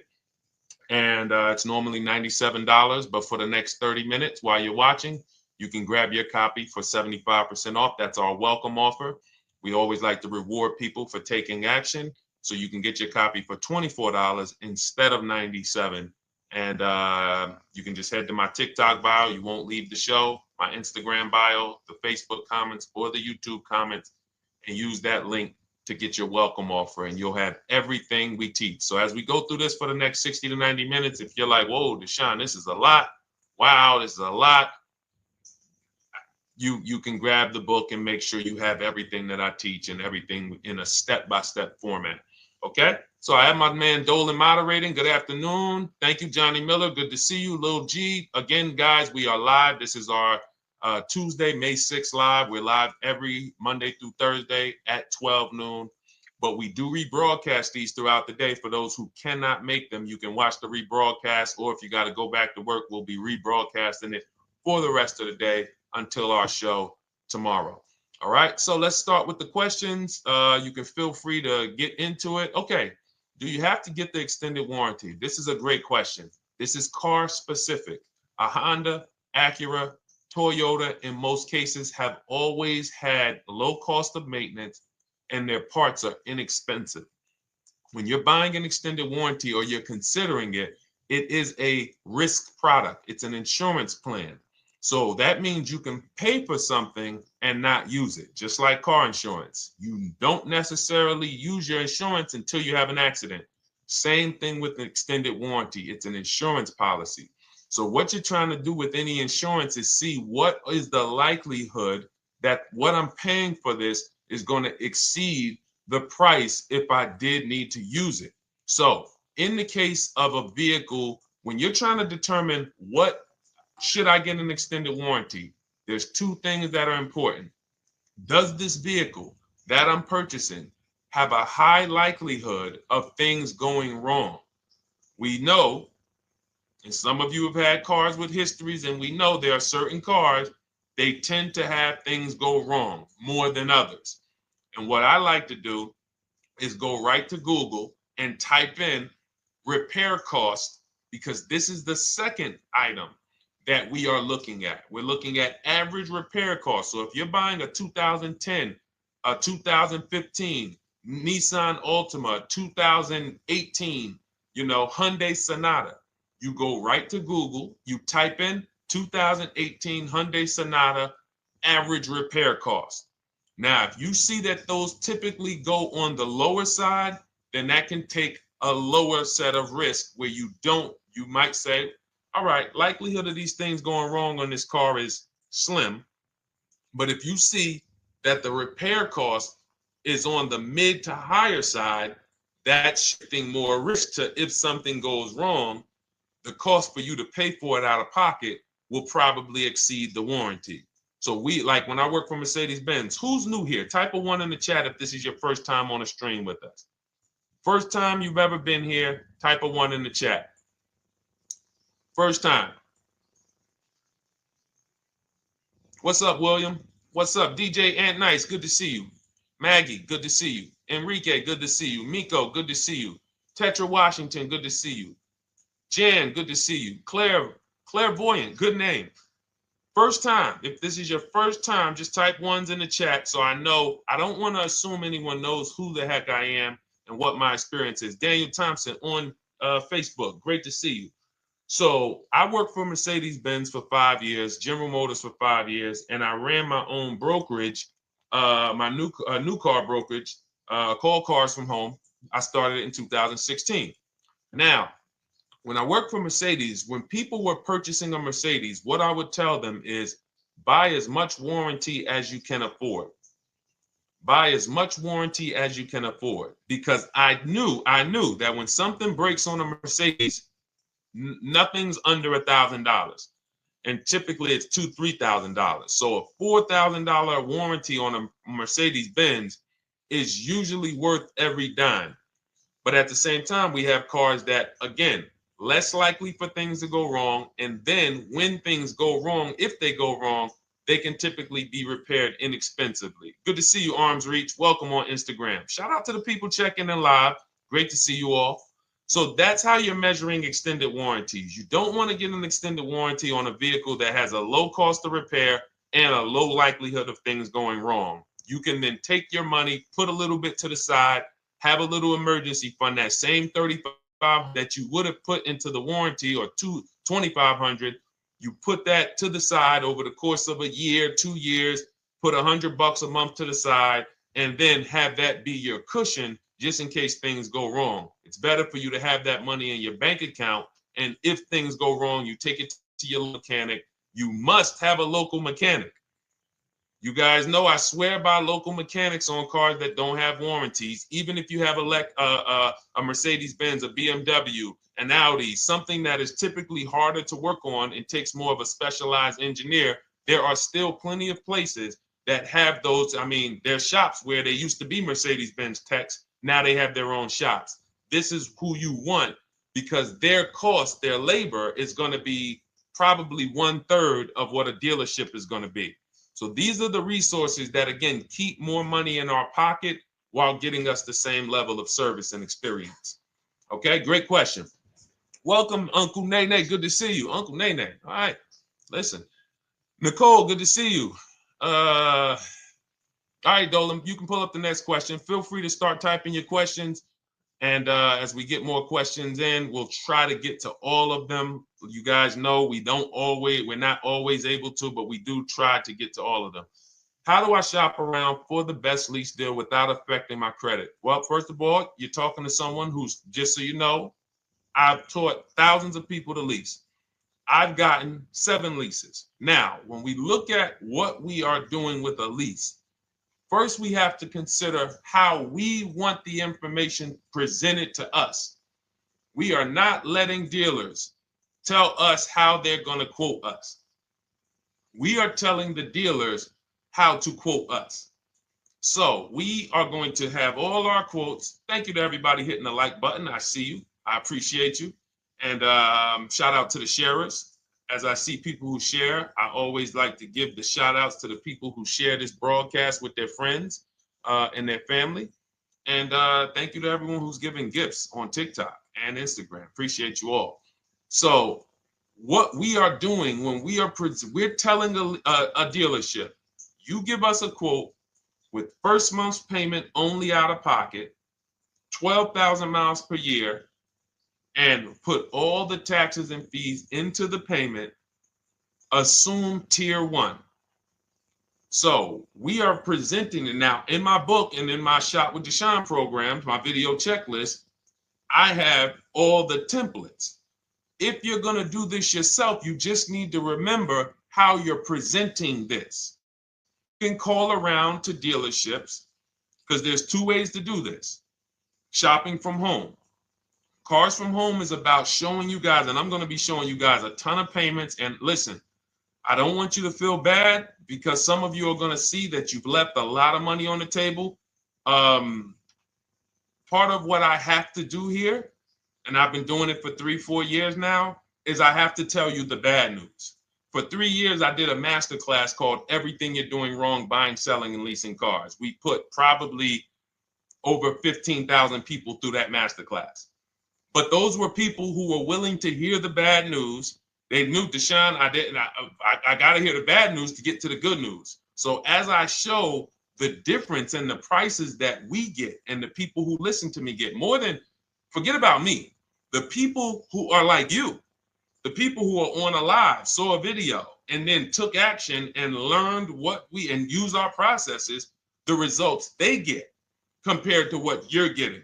You're going to see, wow, they're saving $3, $5, $7, $10,000 more than me every single car. And so the Cars from Home system is about bidding. It's about turning your car purchase into a bid. You're no longer begging. You're no longer going into a dealership and begging one dealer to sell you a car, and then you go to another dealer and beg them, sell me this car, please take my money, please take my money.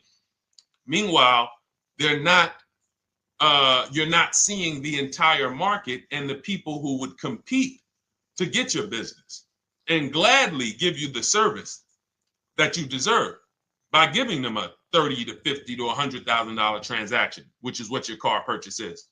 So now so the big thing to understand right off the top is, now I need to learn this bidding. I need to learn to get multiple offers.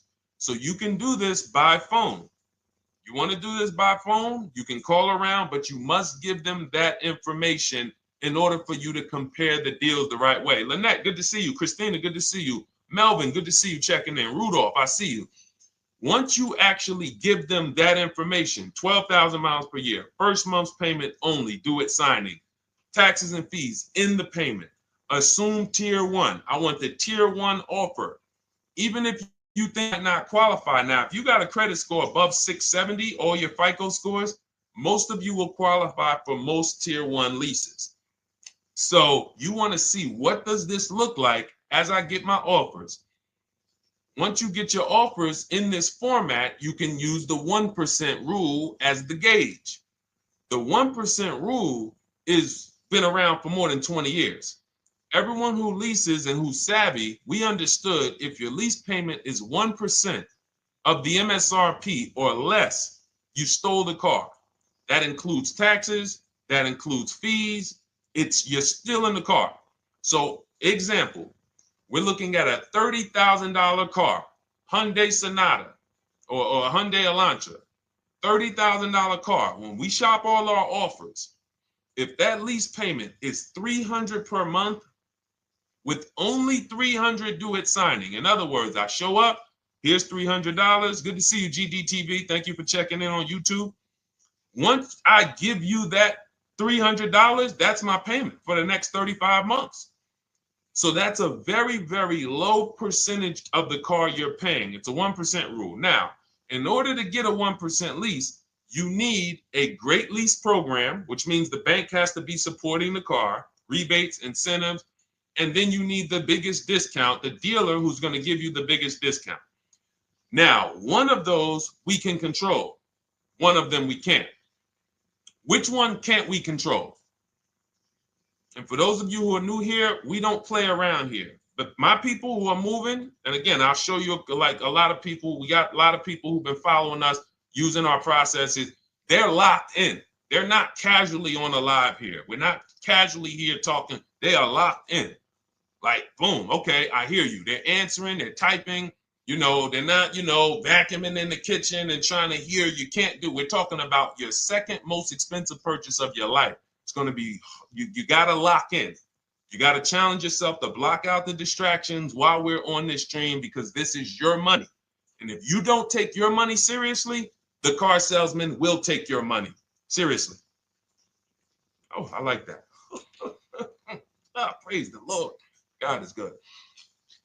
You don't take your money seriously, the car salesman will take your money seriously. Man. So, all right, now somebody remind me the question I asked. I got so happy about that little catchphrase that I forgot who we were. So I know we were discussing, okay, we're talking about the 1% rule. So now, one of the things we can't control is the bank. We don't know what the lease payment, what the lease program is on a car. So when we shop cars, we are going to now look at multiple offers, and here's what you're going to see. Now, I'm going to show you an example of how we know or how we expose where the dealers are concerning pricing. Now, you can't see this on TikTok, but on YouTube, Instagram, Facebook, you guys can see this. I'm going to tell you guys about it. YouTube just doesn't let us do the same type of stream. But this is a particular Infiniti that we shop for. We have offers ranging, this is a $61,000 vehicle. We have offers ranging from $680 per month, which is a 1.1% lease. So a $61,000 car, $680 per month, that's 1.1%. We divide the monthly payment into the MSRP. Now, we can see here that there are some offers already from dealers that are almost $900, $889 per month. $889 per month, $873 per month. So now when we look and we say, whoa, how can we have we have all these dealers have the exact same car, yet one of them is $200 per month higher than another dealer. Exactly. We call them the 80%. The 80%, even after back and forth, even after, hey, we'll take off some money. All right, we'll drop the payment $50 a month. Their offer is still so high. It's a horrible deal. Now, why would they offer this? And this is consistent. So I don't want y'all thinking, well, the dealers that I walk into, they're different, Deshone. They take off more money. It does not matter what you think. If you don't have the market reports, if you don't know how to get multiple offers so that you can see, we do this all around the country. We have students all around the country in Cars from Home. We have people we shop for. We have over 13,000 books sold now. Like, we have lots of data to prove this. 80% of dealers are going to be overpriced. This is another particular deal on a Toyota, a market report. And you guys can see that the out-the-door prices here, list price, $32,000. Out the door price with taxes and fees, $38,000. That means that dealer is charging all types of fees on top of their price. The $39,000 MSRP. Look at line number 3. $39,000. Out the door price is $41,000. We can see $39,000 out the door includes taxes, includes all the fees. So we can see that these out the door prices in the left, in the right column, are way higher than the MSRP, $35,798. Out the door price is $39,700. But look at the green. Look at the green. This is what we call, we found the dealer at this time who wanted to win the bid. They wanted to win the bid. They needed the car sold. This is a rotation. We don't say to them, wow, they won the bid one time, so they must win the bid all the time. No dealer can win the bid all the time, or they'll be out of business. But in this particular case, at this particular time, for this particular client, this dealer said, we're going to sell this car for $35,500, and out the door with taxes and all the fees, $34,994. That is a over $4,000 discount off this vehicle. When all the other dealers are, not only are they not giving you a discount, they're charging over list. And they might come and say, all right, we'll take off $500. We'll take off $1,000. We'll take off $1,500. They might start so high with you guys that you think, wow, they started up here and I talked them down. They took off $3,000 from me, but they already were $3,000 in fake fees, protection plans, and all of this padding, dealer adjustments, which is fake fees. So whenever they say, because the dealer gets a minimum of a 6% profit margin, from list to invoice, we have profit. From invoice to holdback to triple net, we have money. That's all the profit margin.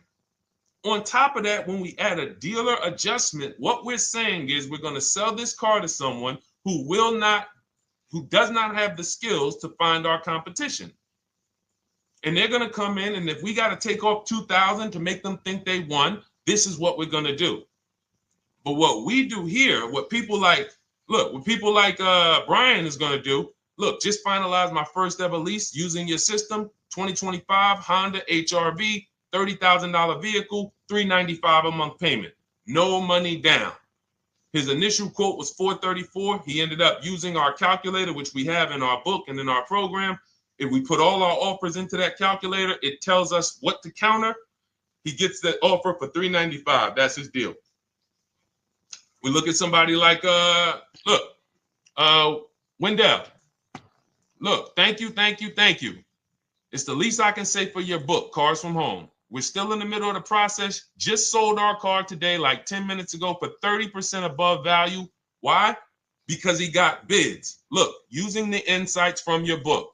I've read the book multiple times and told many people about it because it's that good. It's so intuitive and insightful. We'll be moving to the next step soon, and I'll write again. So now you heard him say we're moving to the next step soon. Step 2 in my book is the equity assessment. That's when we get bids for the car we have. We get bids. You're going to go to, listen, you should never be trading your cars in. Let me ask you all a question. Do we get the most money for an, you name me one thing that we get the most money for that thing trading it. Name me one thing. If I had this iPhone,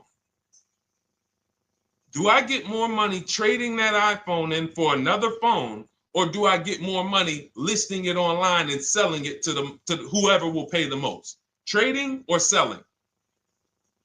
Let's go. Who's locked in? Tax advantages are very small. I understand you, Ronald, but the tax advantages, we have people that are selling their cars to cash buyers for $3 to $5 grand more than what they can get on trade. A tax value, a tax advantage for the difference is not, it's minimal. Exactly. Thank you, King Carter. You listed. So the money is in the bids and the competition.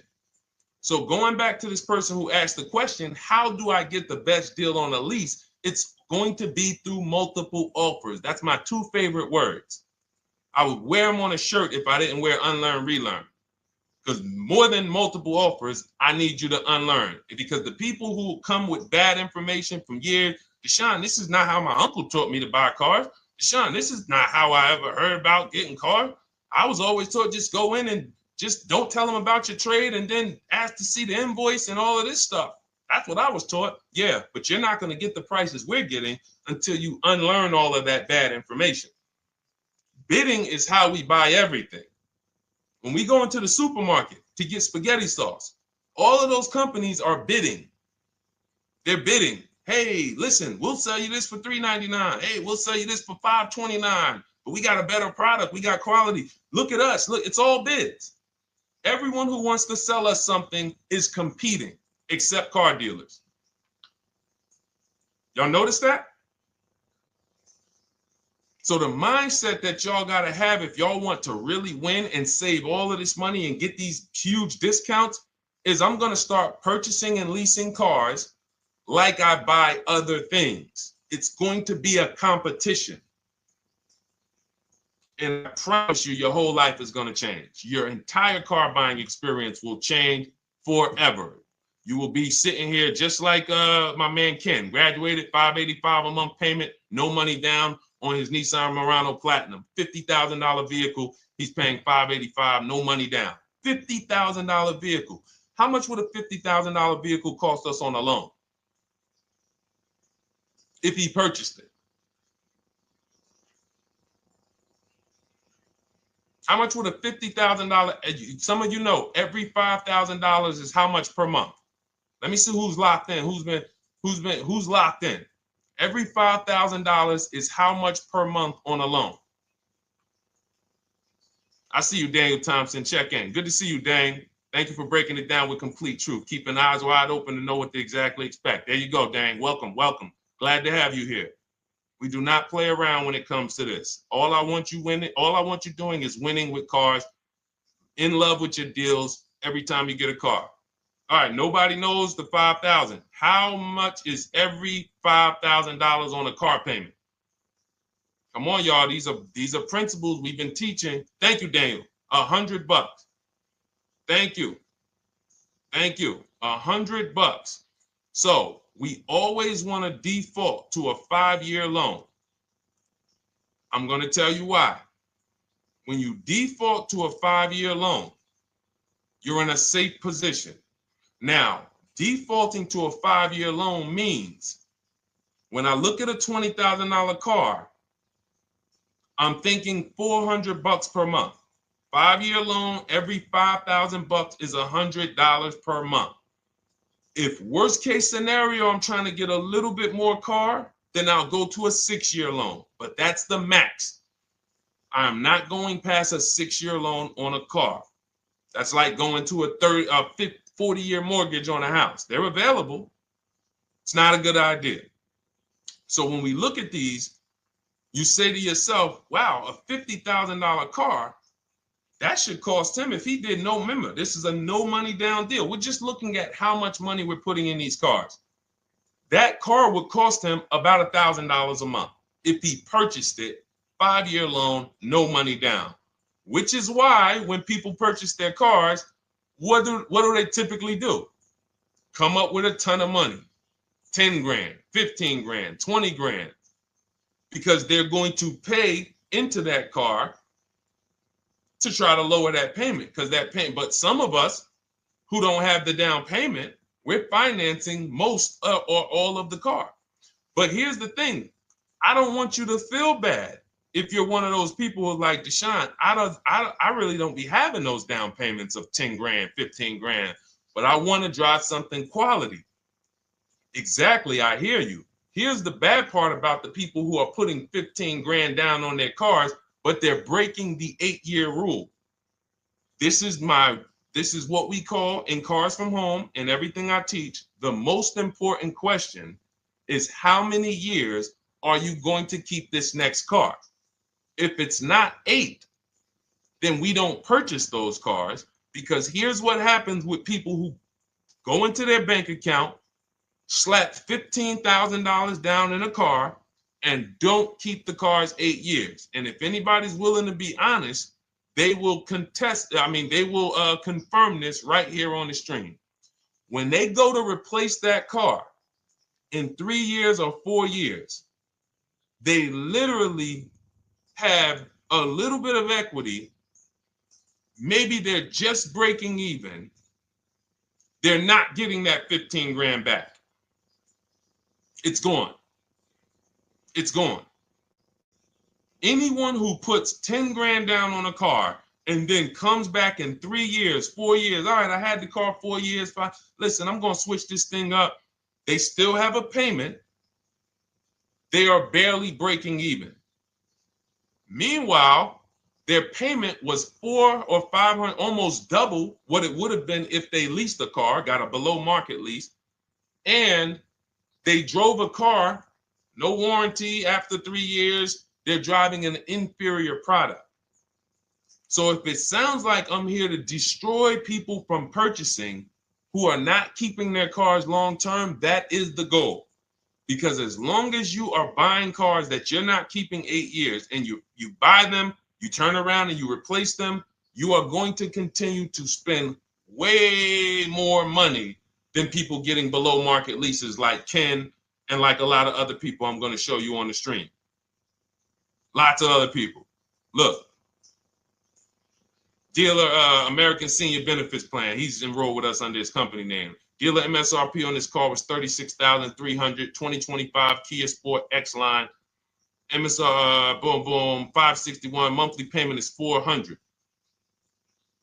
Use the system back and forth. Got $400 a month on a 2025 $36,000 car. Once we put our taxes and fees in that would be a $700+ payment. $700 payment. He's paying $400. And y'all wonder why people are losing cars. $300 more per month to drive the same car? It's ridiculous.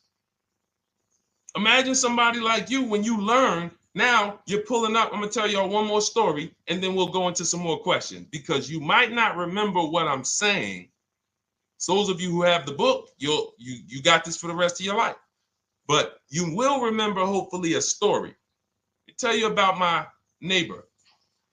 So my neighbor finds out that I'm into this car business and that I educate. And he said, hey, Deshone, I was watching some of your videos and I come across this 8-year rule that you teach. And his wife had actually had a Kia Telluride. Popular vehicles, probably been one of the most popular SUVs, that the Palisade, since 2007, 2019. Super popular vehicles. People were charging $5,000 over sticker for them during the pandemic. People were paying it. We were getting them at discounts. Now, his wife totals the truck. She has an accident, totals the truck. She's fine. Truck is totaled. He was financing it. He said, Deshone, I see this 8-year rule thing, man, and I don't keep my cars 8 years. I said, okay. He said, so I'm thinking I should, like, you're saying I should be shopping for a lease on my next one. I said, exactly. I said, make sure you get multiple offers, because if you just walk in and say, hey, work me up a lease, they'll give you the same payment you had on the purchase.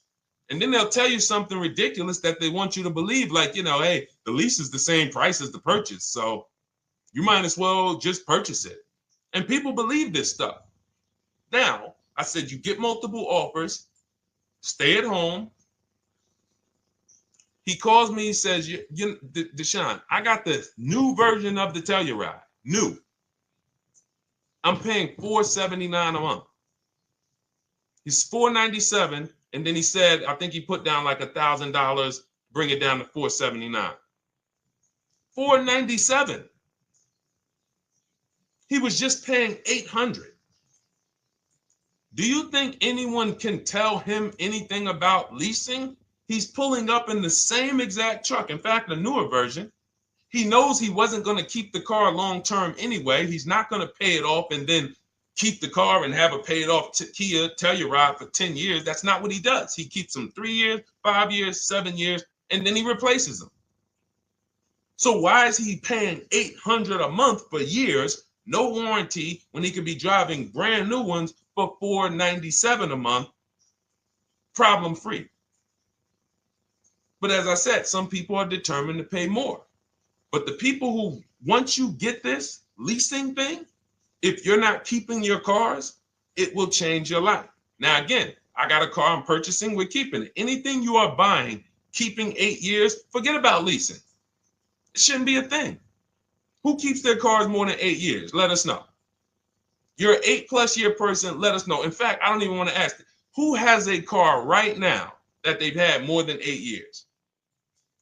And then we'll answer. I want to get Kathy's question too. And then let's get some purchase questions. Let's get some used car questions. Let's get some bank financing questions. We do it all here.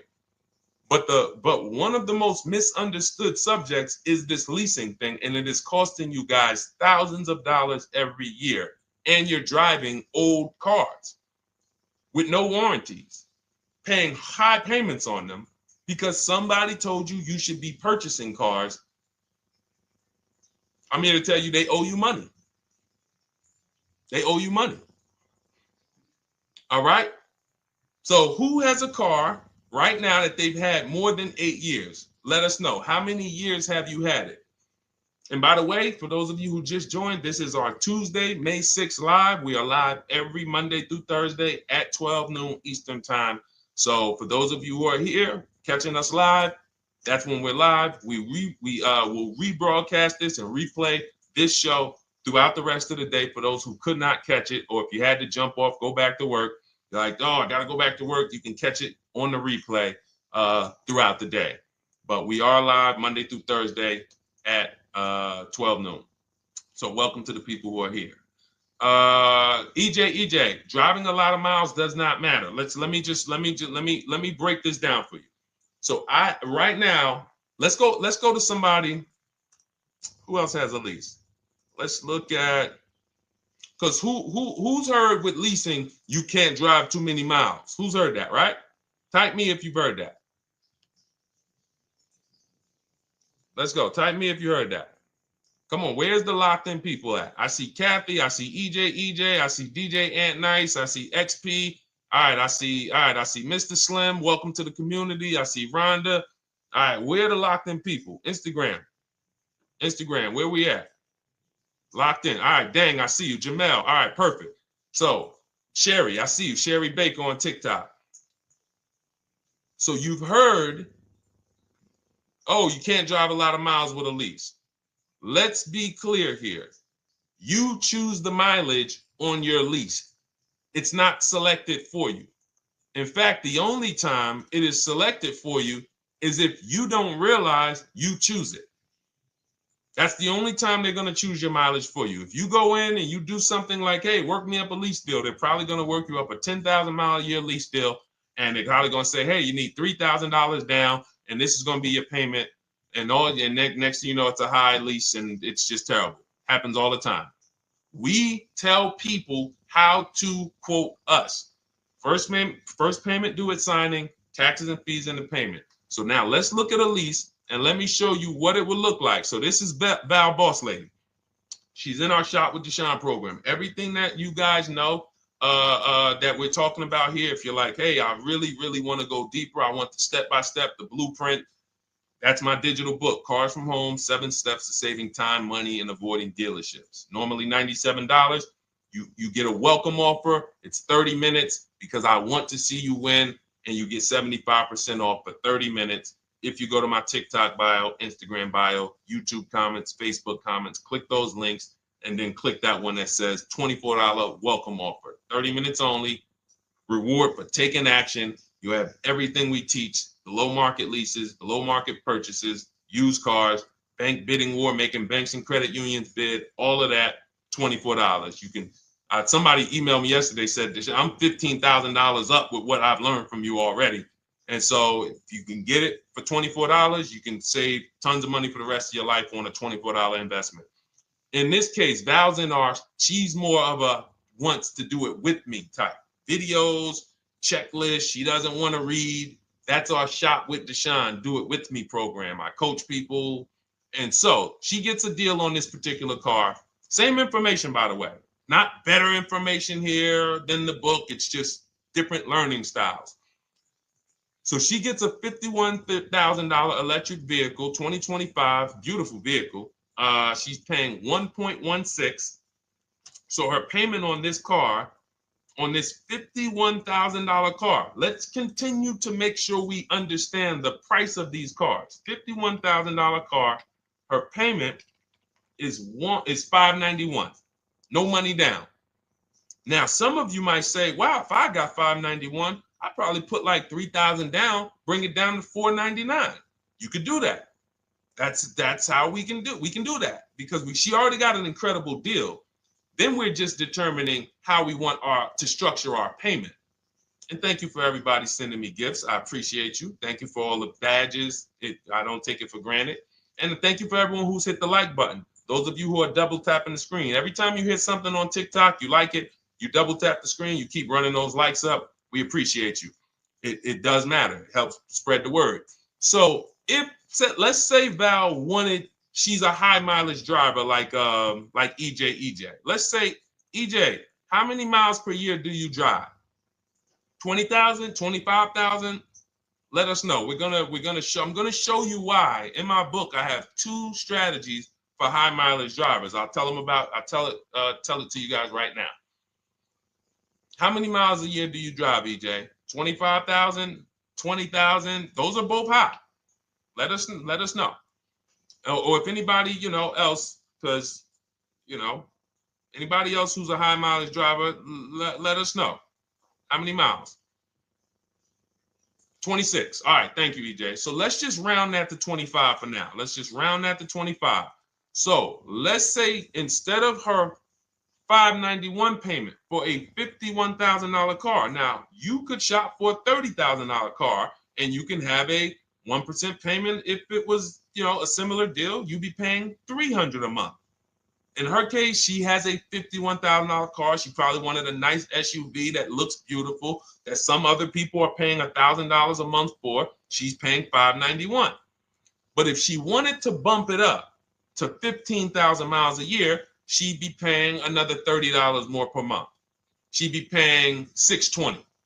Now, if she wanted to bump it up to 20,000 miles per year, she'd be paying probably another $80, $90 per month. So she'd probably be paying $700 to drive 20,000 miles per year. Now, let me tell you guys, because some of you guys who are like, yo, man, those payments are high. We're talking about $50,000 cars here. So if you were shopping for a $30,000 car or $35,000 car, naturally, if we took the same exact numbers, let's take a $35,000 car, 1.16 lease. That's a 406 payment, probably $399. So now, in order to go, and let's say you're a high mileage driver, just like EJ, you want to add another 15,000 miles to your lease. You're probably going from 400 to 550 or 575. But you have all the mileage you need.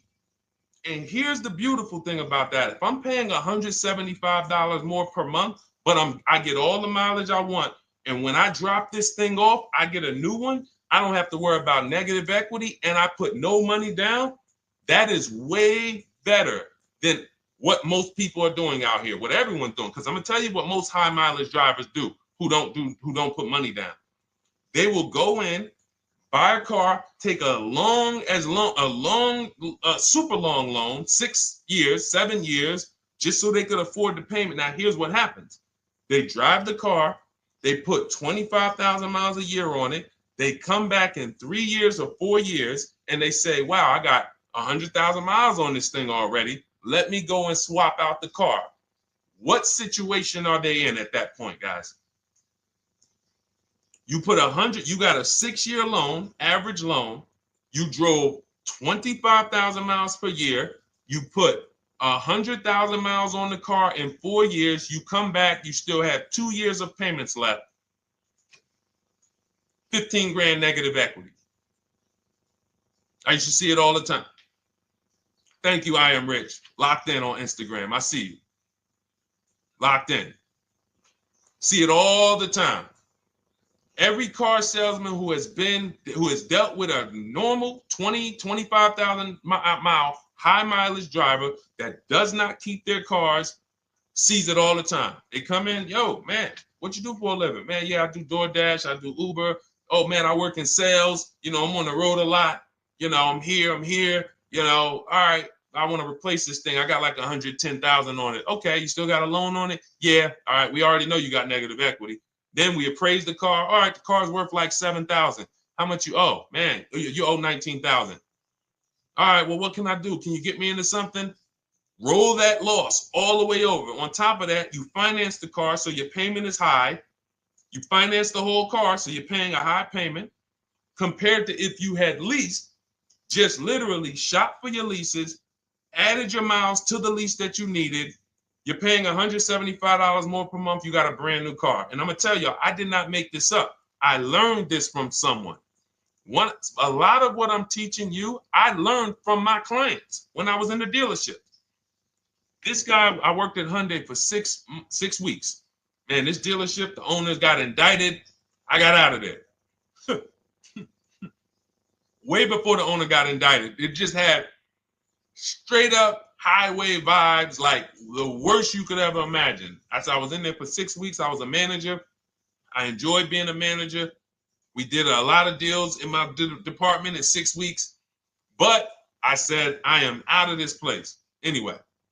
But I learned something very valuable there. We had a client a customer was returning his lease on his Hyundai Sonata. Guy comes and I'm grounding the lease. I'm doing the paperwork for him. He has 72,000 miles on the car. 72,000 miles. I said, how the heck? I said, you lease this? He said, yeah, I always lease. That's all I do. He said, I used to buy my cars every single time I came. I had to put large down payments, 10 grand, and then I'm still having negative equity when I come to trade it in. I'm having high payments. It's ridiculous. I looked at his payment, and let's say the average payment for a good deal on a Sonata at that time was $300, $325, whatever it was. He was only paying like $550. He was only paying like $150, $175 more per month. He had a 25,000 mile a year lease. And that's what he did. I drive these cars. I'm on the road. Boom, boom, boom. I change my tires. I do my maintenance. 3 years. It's a fixed cost. There's no variable cost. I don't have any surprises. I'm not getting hit with a negative equity bill that I got to transfer, which means when I transfer my negative equity, I get less car on the next transaction Because if I got to bring over 15 grand of negative equity, that's probably 300 a month that I'm paying for my old car when I get my new car. So if my new car was 400 a month, but my negative equity is another 300 a month, I'm getting less car for my money because now I got to take all those losses and bring them over to my new car. This is high mileage drivers and people who don't understand leasing. That's why you're losing so much money. And when you just flip the switch and realize Deshone is not talking to me emotionally, I am not talking to you about never do this, like these other people who say this, do this. This is how you buy a car. They never talk numbers. Y'all notice that? You notice that, right? You never hear them talk numbers. It's always never do this, always do this. This is the worst way to do this. This is the most expensive way to do this. This costs you the most money. They never talk numbers though. That's why everything I do is to show you the numbers. Thousands of transactions since 2006 in the car business, helping people the last 4 years all around the country. This is the numbers that they might not understand. So if you're not keeping your car 8 years, it does not matter if you drive 20,000 miles a year, 25,000. You should be looking at a high mileage lease. Or my second strategy for high mileage drivers is this, because some of you want a nice car. This is for my people who you're like, man, Deshone, I'm on the road. I got my car that I do my work in. I kind of, slep it around. I don't really want to lease something and then put, that wear on it. I got stuff. I'm throwing bags in the back, whatever it may be. There's a strategy we created called 2 cars, 1 payment. And what will happen is your first car will be a purchase. And if you have an existing car, you're going to keep that. So let's say you have a car now, you're driving a lot of miles, you're doing your 25,000 miles a year. You pay that car off. You keep that car, and then you go and you lease you something nice, regular mileage. So you might get a 12,000 mile a year lease, and then you drive 12,000 in your mileage car, 12,000 on your nice car.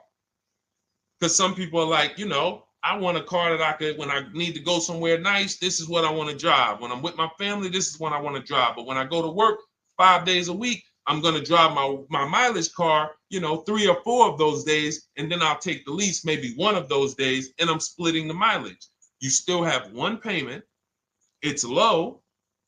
And then every couple years, you replace the mileage car or you replace the lease car, and depending on when the lease is up. But you want to keep that, and that mileage car should be something that will last.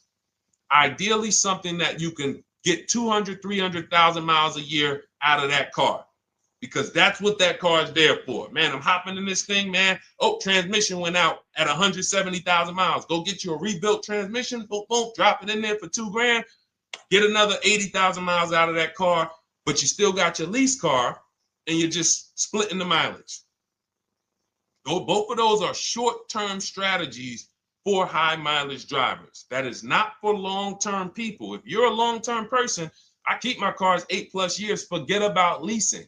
You should just be finding the best deal, below market purchase, keep the car, something you can keep for 8+ years. You can put 30,000 miles a year on a car 8 years in a row. If you get the right car, and in 8 years, you got 240,000 miles, and then you replace it. Forget about leasing. This is only for you guys not keeping your cars 8 years. You're getting killed on depreciation. You're paying tons of money. This is you are the people who should be leasing. Okay? So everything we're talking about this is the Cars from Home system. We teach this. I'm not freestyling this. This is in my book, digital book, Cars from Home, 7 Steps to Saving Time, Money, and Avoiding Dealerships. We have two strategies for high mileage short-term drivers, 1 strategy for high mileage long-term drivers. And so if you want your copy, you can get it for 75% off. That's our welcome offer to you. As a 30 minutes welcome. Thanks for being here. I want to reward you. If you want everything we teach in a step-by-step way, go grab your digital copy. It's in my TikTok bio. It's in my Instagram bio. Click those links. We also got a link in the YouTube comments and the Facebook comments. Grab your copy. And make sure as soon as you purchase, screenshot the thank you page. You're going to see thank you for your purchase. screenshot this page because it has my support team's email on there. And then there's a link for you to open the book right there. You can save it right to your computer or right to your phone. Okay. But and we also have a special for those of you who are like Deshone. What about that, video checklist and coaching program? That's lifetime access to my video checklist. You're like, maybe Deshone, I don't really read. I like step-by-step videos. And also, I want to be in your Facebook group. We have 1,600 people before you that are in that group, 2,300 people that are shopping with us that have a lifetime access to our video checklist. We have a $200 special for that welcome offer. And so I'm always about rewarding people for taking action with a special offer. It's limited time though. And so get in where you fit in. All right, let's keep it going. Thank you, Corey. Said amazing knowledge. Thank you. And I'm glad I saw somebody said that's a great idea with the 2 cars. Thank you. It's a great idea. All right. You've convinced me to lease my next vehicle. Awesome. Awesome. Does your service shop for lease terms on the car? Absolutely. If you qualify for done for you, that means you just want to relax. That means we only shop for new cars and leases for people, new purchases and leases. And you have to have a FICO score over 670. But yes, here is a market report that we prepared for a client. Let me put on do not disturb. Here's a market report we prepared for a client. Okay, so I showed you that that's an Infinity. We didn't even finish that. We had just started for this client. But this is, do I have one here? No. Do I have a lease market report here? Yeah, right here.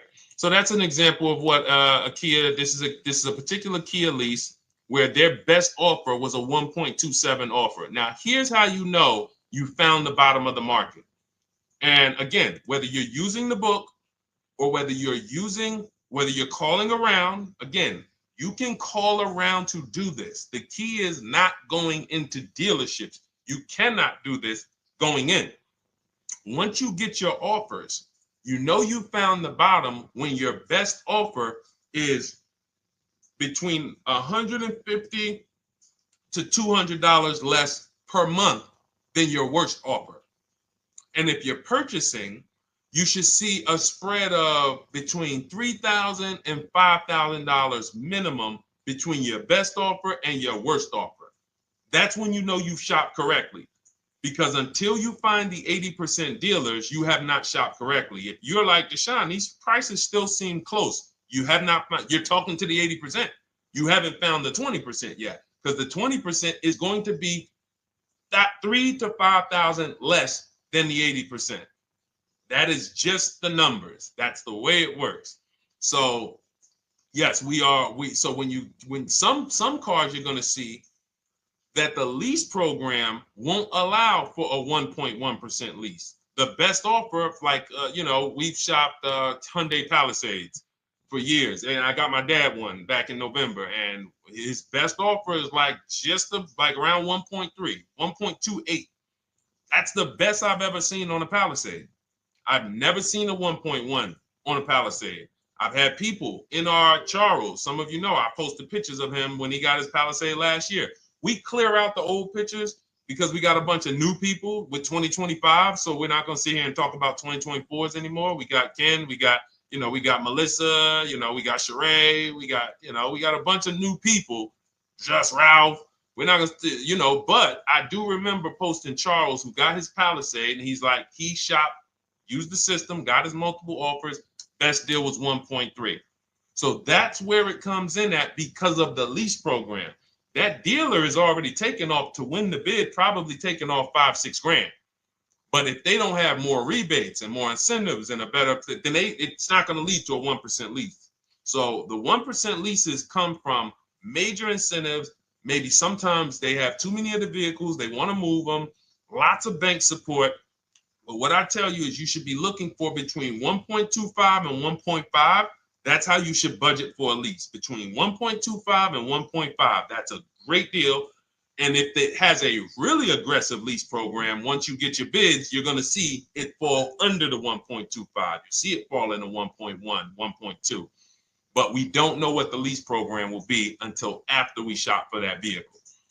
Okay? So yes, absolutely. It's an empowering way to shop.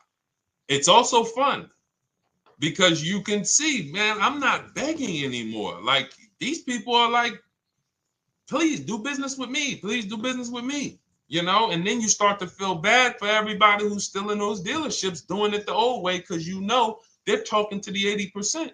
There's no way they can win. They don't even know there is an 80% to realize that's who they're talking to. So when the dealer says, all right, I'll take off $4,000, they're like, ow, I won. Man, the dealer took off $4,000. But if they saw the whole market, they would understand that that dealer actually is overpriced by $7,000, $10,000. So taking off the $4,000 means nothing. It's just sad. It's a sad thing. And that's why I spend my time trying to convert you guys from negotiating one-to-one to getting multiple offers so that you can see for yourself. All right. Thank you, Julie, name Richardson. Thank you for sharing. XP got the number 2 gifted badge. Forgive me because I don't really know what that means, but I just know that's what it's saying. So I appreciate it. Thank you, Corey22. Sherry Baker, thank you so much. Number 1 gifted badge. All right, let's go to some more questions. We got some more questions. Dolan, I'm sure you got a lot of them. And what I'm going to do for the rest of the broadcast is just try to do rapid fire questions and answers. Okay. And if you guys want me to go deeper on any particular subject, then just feel free to say, hey, could you go deeper on that? How do you get a car loan with bad credit? Well, we have a resource. It's not our company. We have nothing to do with them. But we always try to stay up to speed on who's financing people with bad credit, because the goal is you don't want a dealer controlling your financing. Somebody just came up to me. He's a neighbor. He's like, aren't you in the car business? I said, well, yes and no. He's like, well, listen, I got a connected Acura. Anybody you send me, they get anybody approved, I'll give you $1,000. I said, okay, cool. Thanks for the information. For them to give me $1,000 just for sending the customer, and he's also a middleman, he's not a salesman, how much money are they making on the customers? If they're going to give me $1,000 just for sending someone with bad credit to them, how much are they making on the deal? Arms Reach, congratulations. Just got my book. You use it when, please send me your email testimonial. Well, as you use it, just as you do your equity assessment, everything, email me. Congratulations. How much are they making? We can imagine, right? If they're giving me $1,000 just for bringing them the customer. So this is what happens when you let the dealership control the loan. Because why do we separate? All right, I'm going to break something down I call the 3 pillars of great car deals. Three pillars. You can't get a great car deal without maximizing each pillar. And some of y'all that have been with us for 3 years, y'all already know the 3 pillars. First, who you buy your car from. Second, who you get your loan from. Third, who you sell your old car to. That's 3 separate transactions. The car business has trained you guys to give them all 3. All 3. The car business has trained you guys to give them 3 transactions. Anytime you purchase the car, who's done this? Be honest. Purchased the car from a dealership, sold them your old car, in which case you call it a trade, and they got you your loan. Who's done this? 3 transactions in one. Why do we know these are 3 transactions? One, there's competition. People want to buy your car. It's okay, Corey. That's that. Thank you for being honest. That's how we change. The reason why we know that these are 3 transactions because there's people who want to compete in every one of them. There are people who want to buy your car. That's why step 2 in our book, we never trade. We get offers from CarMax, Driveway, Carvana, AutoNation, Car Gurus, Kelly's Blue Book Instant Cash Offer. It's a bid. We just had someone sell their lease. Miss Hickman, she sold her lease, made $4,700 selling her lease. CarMax won the bid. Drove the car for 3 years, had equity. She dropped her lease off. They gave her $4,700. Won the bid. That's one pillar. Second, who I'm going to get my loan from if I'm getting a loan. Those of you who are paying cash or leasing, this is not a pillar. But we need to bid out our loan. We had a great talk yesterday on our show yesterday where I asked, who do you guys get your loans from? Most people said the bank, the credit union, the dealership. One person said the right answer, whoever gives me the best APR. That's the right answer. And then we have who we buy our car from. There's banks and credit unions that want to compete for our loan. There's multiple dealers who want to compete to sell us a car. So we can't get a great deal until we have bid out each pillar. And that's why when we have bad credit, if we let the dealer now control, this dealer has a car. We didn't bid out that car to find out, is it a great price? Now they're also giving me the loan and they're charging me 25%. We didn't bid that out to see, is that the best loan I could get, even with my bad credit? Is that the best loan I can get? So the key, what you want to do first if you have bad credit is I'm online looking for anyone who will finance me with bad credit separate from the dealer. I'm not going to Carvana.com and saying, hey, you can get a car with us you can get a loan with us as long as you buy a car from us. You're mixing the transactions. You're taking away my ability to get bids. I'm finding someone you should check out. There's a resource. Oh my goodness, what's the name of the company? It's in my book, but I want to give it to you. Goodness, it's slipping my mind right now. Send me an email or DM, because here's the thing. If you use just that part and get the loan funded, but you don't know how to bid out everything else and structure your transactions, and are you keeping the car 8 years? Because if you're not keeping the car 8 years and you're like, Deshone, I hear you talking about leasing. I'm not keeping my car 8 years, but my credit's not good. The only purpose, if you telling me that I could be driving brand new cars for cents on the dollar, but I don't qualify right now, this car that I'm going to get is to set me up. So I'm not going to get a $30,000 car. I'm going to get me a $12,000 car, $10,000 car, the cheapest car I can get a loan on, so I can establish a payment history. And once I establish a 2-year payment history, yeah, I'm going to drive a car less than what I could drive. I got the money. I could afford more than this. But you're not setting yourself up for the right transaction. You should be setting yourself up and saying, all right, I'm going to sacrifice with this car, drive something that I know this is not my ideal car, but I'm going to build 2 years of payment history. So when I go and I swap into my lease in 2 years, I'm out with a brand new car. I'm paying cents on the dollar and I won. But it was a plan. It was a long-term plan. This is the second most expensive purchase of your life. You can win every single time, or you can lose and set yourself and your family back 5 to 10 grand each car or more. Every time you get a car, it's 5 to 10 grand more you're coming out of your family's bank account than what could have. Then you got the car breaking down. Now you got tow trucks, all because you don't have an actual plan you're rolling out.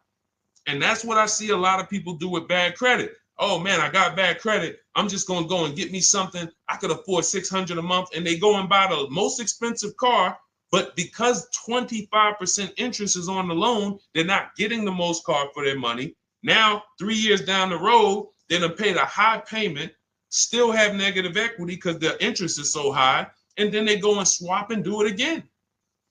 And because the payment's so high and the car is older, because they want something fancy, but they really can't get that because, again, the interest is high. That's eating into their budget. Now, they're going 3 years down the road. They missed 3 payments. They were late 3 times, so they're no closer to leasing. Credit's still bad. This is disaster. So if you're a long-term person, I break it down for you guys into two groups of people: long-term, short-term.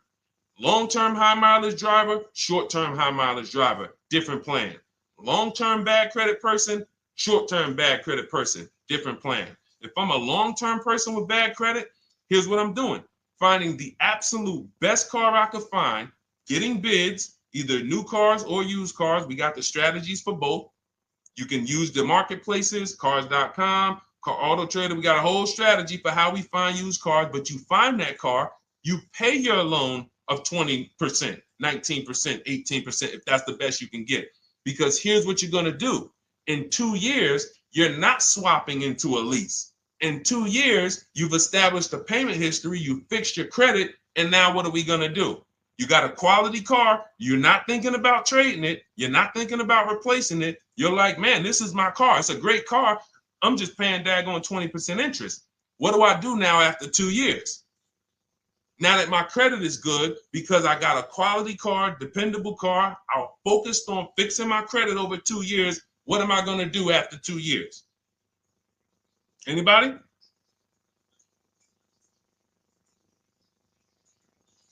Thank you, Arms Reach. Refinancing the car. Exactly. Exactly. So that's the bad credit long-term strategy. Great car, dependable car, car's not going to break. This car is going to last me 10 years. Right now, when I bought it, 20% interest rate. That was where my credit was. But I worked on my credit.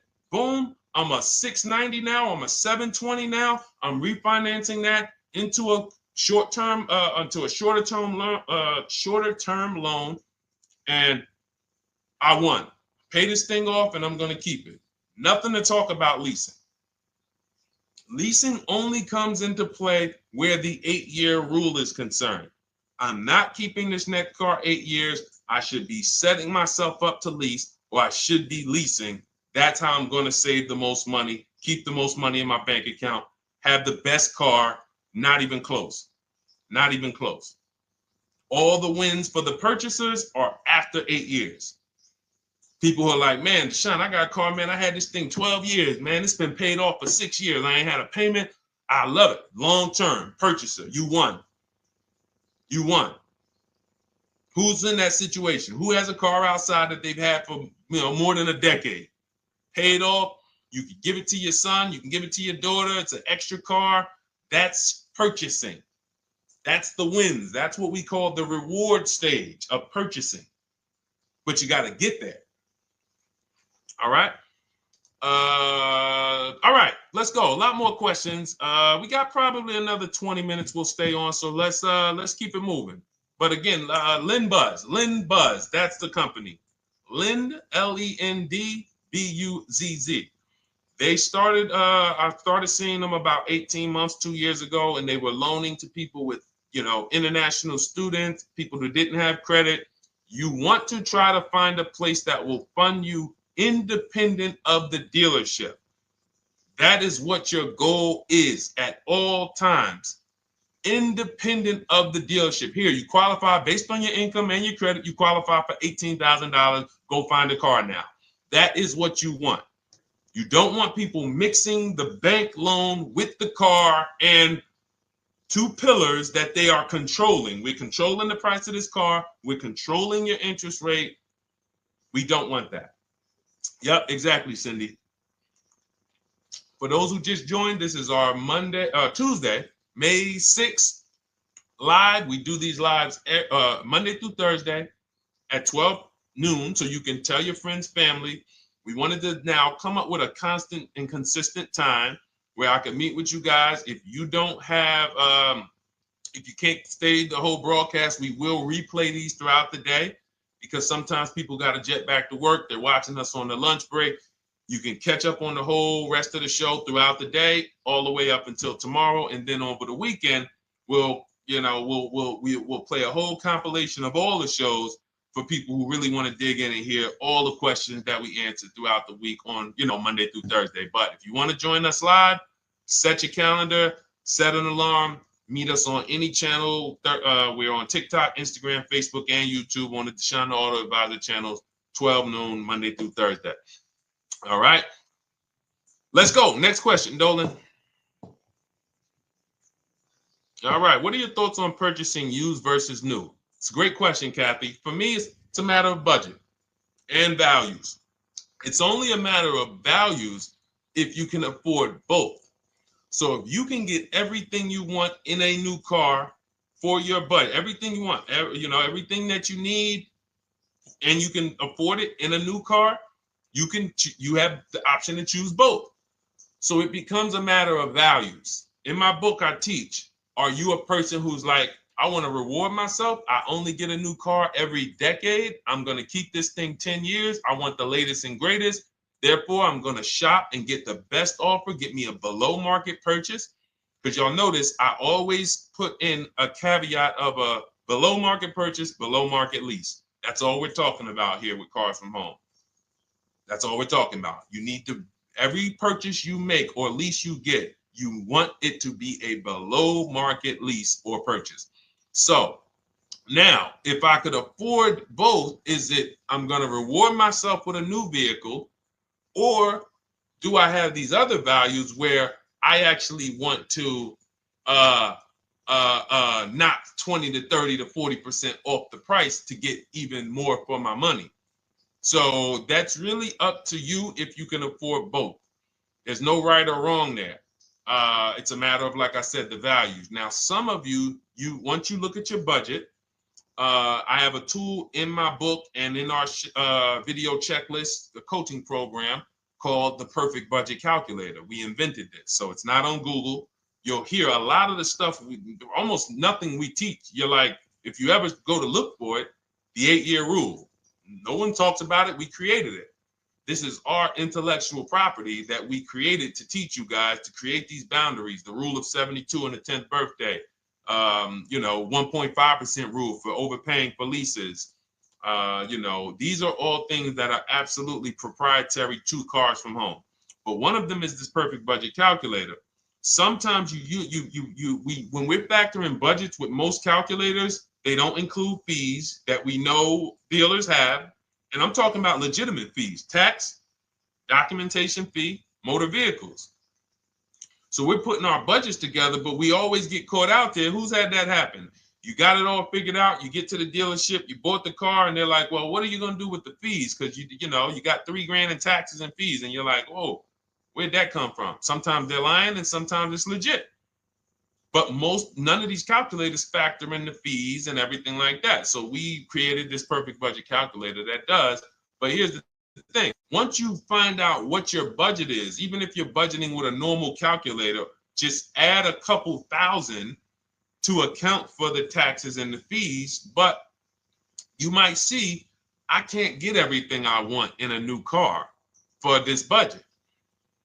Everything I need, I can't get for this $24,000, in which case I need to go and look for a pre-owned one. So that's why I said, in reference to your question, Kathy, what are my thoughts on purchasing used versus new? It's a matter of values and budget. Budget first, because budget will determine if you can afford both and get what you want. But if you can afford both and get what you want, then it's a matter of values. Okay? So again, everything we're going over is in my new digital book. It's called Cars from Home, 7 Steps to Saving Time, Money, and Avoiding Dealerships. It's 5-star rated. Thank you to everybody who has taken the time to rate it and review it on Goodreads.com. It means a lot. And we can't continue to get this information out without you guys. So we appreciate you. And you can get your copy instead of $97, you can get your copy for $24 as part of our welcome offer. So that's 75% off. If you go to my link in my TikTok bio, Instagram bio, the YouTube comments, and the Facebook comments, we have a link there for you guys. And you can grab it. It's a digital book, so you don't even have to wait. It'll be in your inbox by the time you jump off the stream. But make sure when you get it, you screenshot that thank you page, because it has my support team's email. Sometimes you may be rushing, you're trying to get back to the stream and you type your email in wrong. Also, as soon as you purchase, the link to open the book is right there. So it'll say open the book below. You can save it to your computer. But I would rather you get it for $24 than $97. Although we've sold a lot at $97 because people feel it's worth every dime. You're going to save thousands and thousands of dollars for the rest of your life using what's in the book. Your first transaction, you probably save $4,000 to $6,000 to $8,000 depending on the car. So $97 is great, but $24 is even better. All right. And for those of you who have a different learning style, you'll see in there, shop with Deshone. You're more of a do it with you person. Do it with me, Deshone. Okay. We have lifetime access to shop with Deshone, and I coach you personally for 6 months. So we jump on Zoom calls twice a month. And some of you who may qualify for done for you, just do it for me. If you qualify for that, we have a welcome special for that too of $300 off. So get in where you fit. And those of you who are new or you're like, Deshone, I like what you're talking about, but I still don't trust you. You can start with our free cheat sheets. So just start somewhere so that you can start to reinvent how you're car shopping. Magley, how are you? Oh man, of course I remember you. Following for years. You actually were following me from the time God blew me up on TikTok. That was 2021. So I absolutely remember you and I appreciate you. And yes, it's so good to see you. Absolutely. Absolutely good to see you. All right, Dolan, we got a couple more questions. We got time for a couple more. Let's try to go as fast as possible. The discount for the book is not working. It says time ran out. It's 30 minutes. I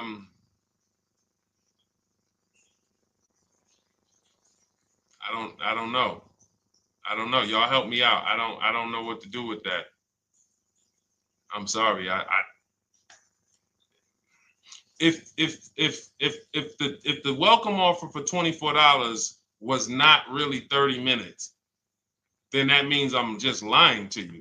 You know what I mean? I'm just like, oh yeah, it's 30 minutes, but come back in 2 hours and it'll still be, you know what I mean? It's, start with the cheat sheets. You know what I'm saying? Like start with the cheat sheets. Get yourself your free cheat sheets, and start there. And when you feel better about working with us in some capacity, you go to the next step. Start with the free cheat sheets. All right, let's go, Dolan. So I'm a new driver. Should I be looking to be an 8-year person or a lease person? Well, I'll tell you this. I got 3 young adults. My daughter, my daughter who's 18, my niece who's 20, and then a young man that I, basically like a son to me who's in the Navy and he's 21. Well, he'll be 21 this year. So he's 20. Now, they all called me in the last 3 months because my daughter's getting her license. My daughter didn't call me. She's getting her license in the next, in June. And we've all talked about this. How should I get this car? Now, my situation when I was 22, I'd already bought a $500 Mitsubishi Eclipse. Transmission went out on me probably after 6 months. And then I bought a buy here, pay here car. This is before I got into the car business. I got into the car business, I was 22, working for Pontiac GMC Buick. So I get this buy here, pay here car. It was a quality Chevrolet Cavalier. I didn't know anything about cars, so I went to a local spot. They said, hey, put down this, just pay us $50 a week. So I did that. But 22, I had my daughter, and my boss says to me, hey, why don't you lease something? And I was already selling cars, but I just didn't think, could I even, qualify for a lease? I don't even know what I was selling them, but I'm just literally doing what most salesmen do. All right, he wants to lease. All right, what's the payment? Yeah, tell him it's this. All right, perfect. They said it's that. Oh, that's a little too high. All right, they said it's a little too high.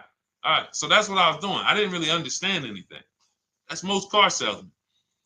So I end up getting a Pontiac G6. I'm 22. I paid $256 a month. Now, it would have been less, but I didn't get a tier 1 approval because I didn't have, I think my credit was like mid 6s at that point. And you know, you really want to be over 670 to get most of the tier 1 approvals. But it would only raise my payment maybe 25 bucks. Wasn't a lot. Now I'm 22. I'm driving a brand new 2007. It's still 2006. 2007. I'm pulling up, brand new car, full warranty, $256 a month.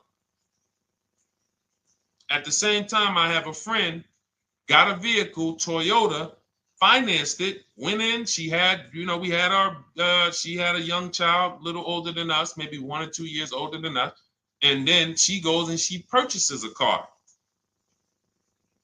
$500 a month. She didn't get ripped. That's what a $20,000, $22,000 car costs. She got a Corolla, $500 a month. We're 22. Plus insurance. This is enough to break a young person, young family. I'm paying $256, she's paying $500. That right there. When I tell people that story, it's amazing to me how many people will say, Deshone, when I got my first car, my parents took me out. We financed this car. We financed this. I was paying $400, $500, $600 a month. Whether the parents were paying some of it, or they were paying some of it, or they were paying all of it. Thank you, Kathy. Appreciate you sharing. So this is what all of them, all three, well, 2 of them, I don't know about the young man, because his parents,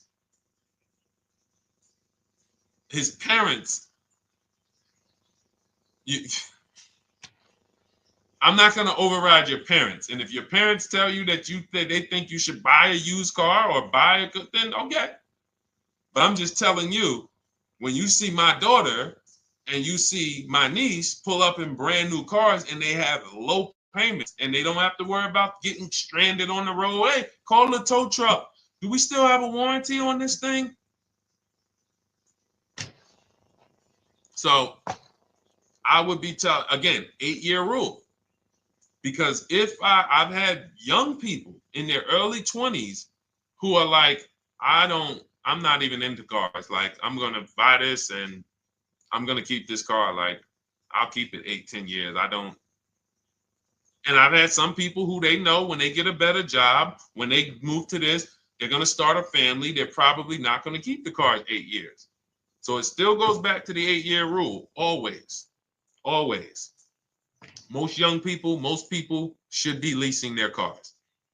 That's how I did very well throughout my 20s. Praise the Lord, because I did not have high car payments. I didn't have cars breaking down on me where I had to be like, oh man, couldn't get to work today. Not many 20-year-olds, 23-year-olds are keeping cars 8 years. So when you're putting them in used cars, you're really setting them up for failure in a lot of cases, compared to if they were just leasing, getting look, because some people be like, wow, are $300 car payments still out there? Oh yeah, they're still out there. Just you just are shopping for the right car. I know India had her look, Rosalie, she's in our done with you video checklist and coaching program, like Cars from Home. She's, you know, this is our Facebook group she's commenting from. 3 vehicles she got, all for her sons, all of them. A Nissan Rogue, $399 a month. That's a $36,600 car. She got a Mazda CX-30. That's a $28,200 car. Payments $339 a month. $339 a month. And then she got a Mazda CX-50 for her other son, $40,000. On top, we haven't even talked about the equity and leases and selling leases and, you know, really maximizing the equity, because she said she got $6,700 selling 2 of the old leases. $6,700. Drove the cars for 3 years, had equity, bid it out, sold 2 of them, $6,700. You're probably like, Deshone, I didn't even know you could sell a lease. My question is, how much has that cost you? So when you're looking at investing in anything we're doing, be it my book, be it Shop with Deshone, our video checklist and coaching, be it our Done For You program. One thing that we do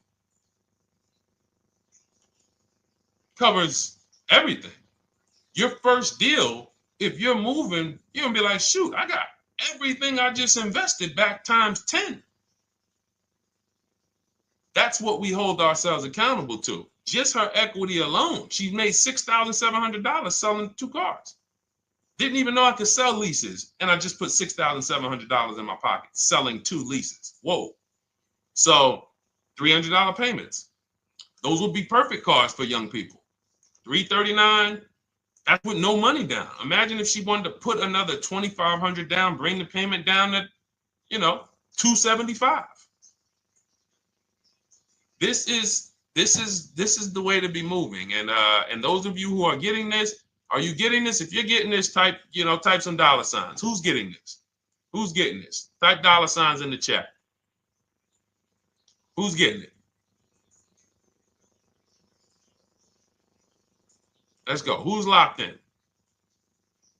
All right. I see you, Mario. I see you, Dane. I see you, Terry Carter. I see you. Who's getting this? Who else is getting it? Who else is locked in?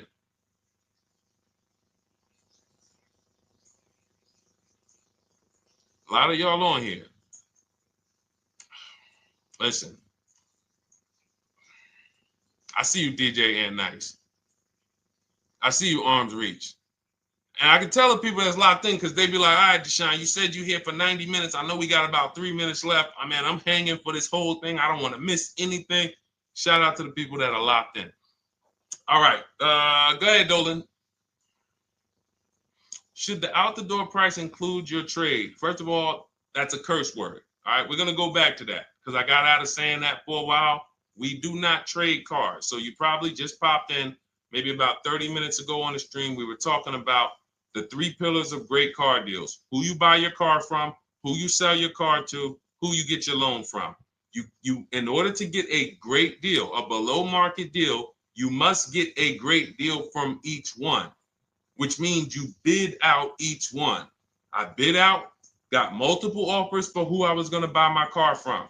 I got multiple offers for who I was going to get my loan from. I got multiple offers for who I was going to sell my car to. I bid out everything, therefore I got my great deal. If you bid out this, but you don't bid out this, and somebody you get an interest rate of 7.1 when you could have got an interest rate of 5.2, you lost $2,000. Depending on the cost of your loan, how much you're financing, you lost $2,000. Yeah, you did a bid on who you bought the car from, or you didn't bid out your trade, therefore you didn't find the highest bidder. You traded your car for 14. Another bidder would have paid you 18. You lost $4,000. So you got to bid out everything. That's why we do not trade. The only people that have to trade are people with a lot of negative equity who can't pay off the difference. And that's why I am the reason for negative equity is not understanding leasing. You buy your cars, take out loans, switch the car. Negative equity. It's literally the reason for negative equity is I should have leased, but I didn't. Now I have negative equity because I'm replacing this car with a loan still on it. So out the door price will not include your other car. And if I was trading a car, then yes, the out the door price would include the trade. But because we do not trade cars, our out the door prices don't include the trade. Let me show you an example of what our out the door prices look like. So these are some spreadsheets for our Done For You program where we shop for clients. You can see here, this is we shop for a Subaru for this particular client. In this case, look, and you can see the MSRPs for this car is an inexpensive car, $27,000, $26,000. Look at the out the door prices, 29, 30, 30, 29, 29. These are all out the door prices with the taxes and fees. So you can see these dealers are giving either no discount or a little discount. 27 out the door price is 30,000. But look at the winner. Look at the winner. This particular dealer won the bid at this particular time They're not going to win the bid all the time. In this particular case, they needed the unit. $27,900 is the MSRP. Out the door price is $27,463. The out the door price is lower than the MSRP. How? Because they took off almost $4,000 in discounts. Almost $4,000 in discount. So every time you shop for your used cars or new cars, this is how you should be shopping. If you're not leasing, this is how you should be shopping. I'm getting multiple offers, out the door prices, comparing who gave me the best offer. Who gave me the best offer? Oh, look, Daniel Thompson said, D, I'm bidding out to sell my car and got a $4,000 swing from the lowest to the highest bid. This is the people who you listen. If I can bring them on and have them talk, they would be talking to y'all about how different this is. I didn't bring you here on a Tuesday afternoon, or you're not watching this. If you're watching the replay later on Tuesday, or maybe, Wednesday morning, we go live at 12 noon, Monday through Thursday. So we replay the show just for everyone who missed it. You can send all your friends, family, go to Deshone the Auto Advisor's pages, watch the replay from today's show. But they know this is, I didn't bring you here to talk to you about hundreds of dollars. We are talking thousands of dollars at all times. There is never anything that we talk about that is hundreds. Let someone else talk to you about how you can save a couple hundred more per month. We might be talking about hundreds per month. That might be the only time we're talking about hundreds, $200 per month. But other than that, which equals thousands.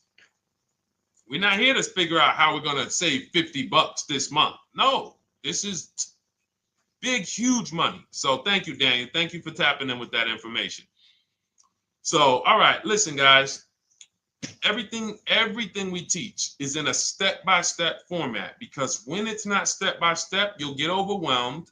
When it's step-by-step, you can challenge yourself to stay right on this step, check it off, move to the next step. Check it off, move to the next step. Step 7 in our Cars from Home process is delivery. Step 6 is paperwork. Step 1 is the most important question, which is the 8-year rule. It's literally called the most important question. 8-year rule. How many years are you keeping the next car? Step 2 is the equity assessment. That's why you heard Wendell in his book testimonial. He said, I just completed the equity assessment and we got 30% more than the book value. Bidding it out. He said, I'm about to move to the next step. So everything we teach is step. Step 3 is deal structure, where we budget and we see, all right, how much car can we afford? What does a good deal look like? Step 4, we go shopping, which is choosing what we want. Shopping, looking, doing. We're not buying it. We're shopping the market. We're test driving. We are literally choosing what we want. Shopping, enjoying shopping. Step 5 is multiple offers. That's when we're in talking to dealers online, getting offers, getting bids. Step 6 is paperwork and protection to make sure that the offer we got is legit. We tied it up. Paperwork is right. We go over extended warranties, tire and wheel, maintenance plans. Do we need them? Key protection. Do we need any of this stuff? And step 7 is delivery. It is a step-by-step path. That is how people win. They're not coming into some college to learn how to be a car salesman or to learn everything I know. No, it's a path. So if you want the blueprint in book form, that's my digital book, Cars from Home, 7 Steps of Saving Time, Money, and Avoiding Dealerships. Normally $97, part of our 30-minute welcome offer. You can get yours for $24 in my TikTok bio, Instagram bio, the YouTube comments, and the Facebook comments. Click those links and then click the special $24 welcome offer. It's good for 30 minutes. And you'll save 75%. If for those of you who are like, Deshone, what about that video checklist? That is our Shop Done With You program. Cars from Home, done with you. You get lifetime access to everything we teach, all our below market videos, and it's short videos. I want you guys getting cars in 90 minutes. 90 minutes. Not shopping. The shopping might take you longer. Deciding what you want, you might be doing that for 2 months. But once you decide what you want, I want you to be able to get below market deals in 90 minutes. That's how I do it. We're not hours and hours to get these car deals. Some of these deals we make in literally 45 minutes over a 3-day period. So that is how we do it. And you'll have access to our coaching program. We do Zoom calls twice a month, first and third Wednesday. And you have a Facebook group with 1,600 people in it that have come before you in the last 3 years. And then for those of you who qualify for shop with done for me, just do it for me, Deshone. New cars and leases only. Credit score has to be over 670 FICO. Book a call with our team. Let's see if we can help you. All of those have welcome specials. The book is 75% off welcome special. Shop with Deshone is $200 off welcome special for 48 hours. And done for you is $300 off for 72 hours. All welcome specials for people to say, all right, I'm taking action. I'm going to take advantage of a lower investment for taking action immediately. And for those of you who you're still new here, you're like, Deshone, I like the information, but I need to get, can I get some free advice first? Let me test out some free advice. You can, of course, go download our cheat sheets, and that's there as well. All of that is in the Cars from Home Toolkit. So always a pleasure. We will be back tomorrow, 12 noon. Please mark your calendars, tell your friends, bring a friend, and we'll continue to, we'll continue to do what we do and try to make sure you guys have everything you need to win every car you get. I want you sending pictures with the numbers. You know you've done it right when every car you get, you have pictures with the numbers. You know people who purchase cars all the time, all post their pictures. Hey, had to upgrade. Oh, just got this. Hey, had to treat myself. Oh, watch it now.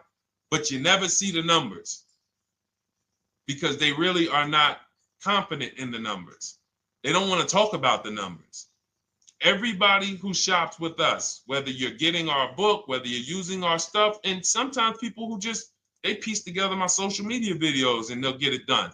But they are sending the numbers. Look at what I paid for this car. Not only did I get a great car, but look at the deal I got on the car. That's when you know, all right, you understand this thing. All right, have a great day, y'all. See you tomorrow. And if you couldn't make the whole broadcast, feel free to watch the replay. We'll be replaying it throughout the day until tomorrow's show. All right, have a great day, y'all. Thank you. God bless you.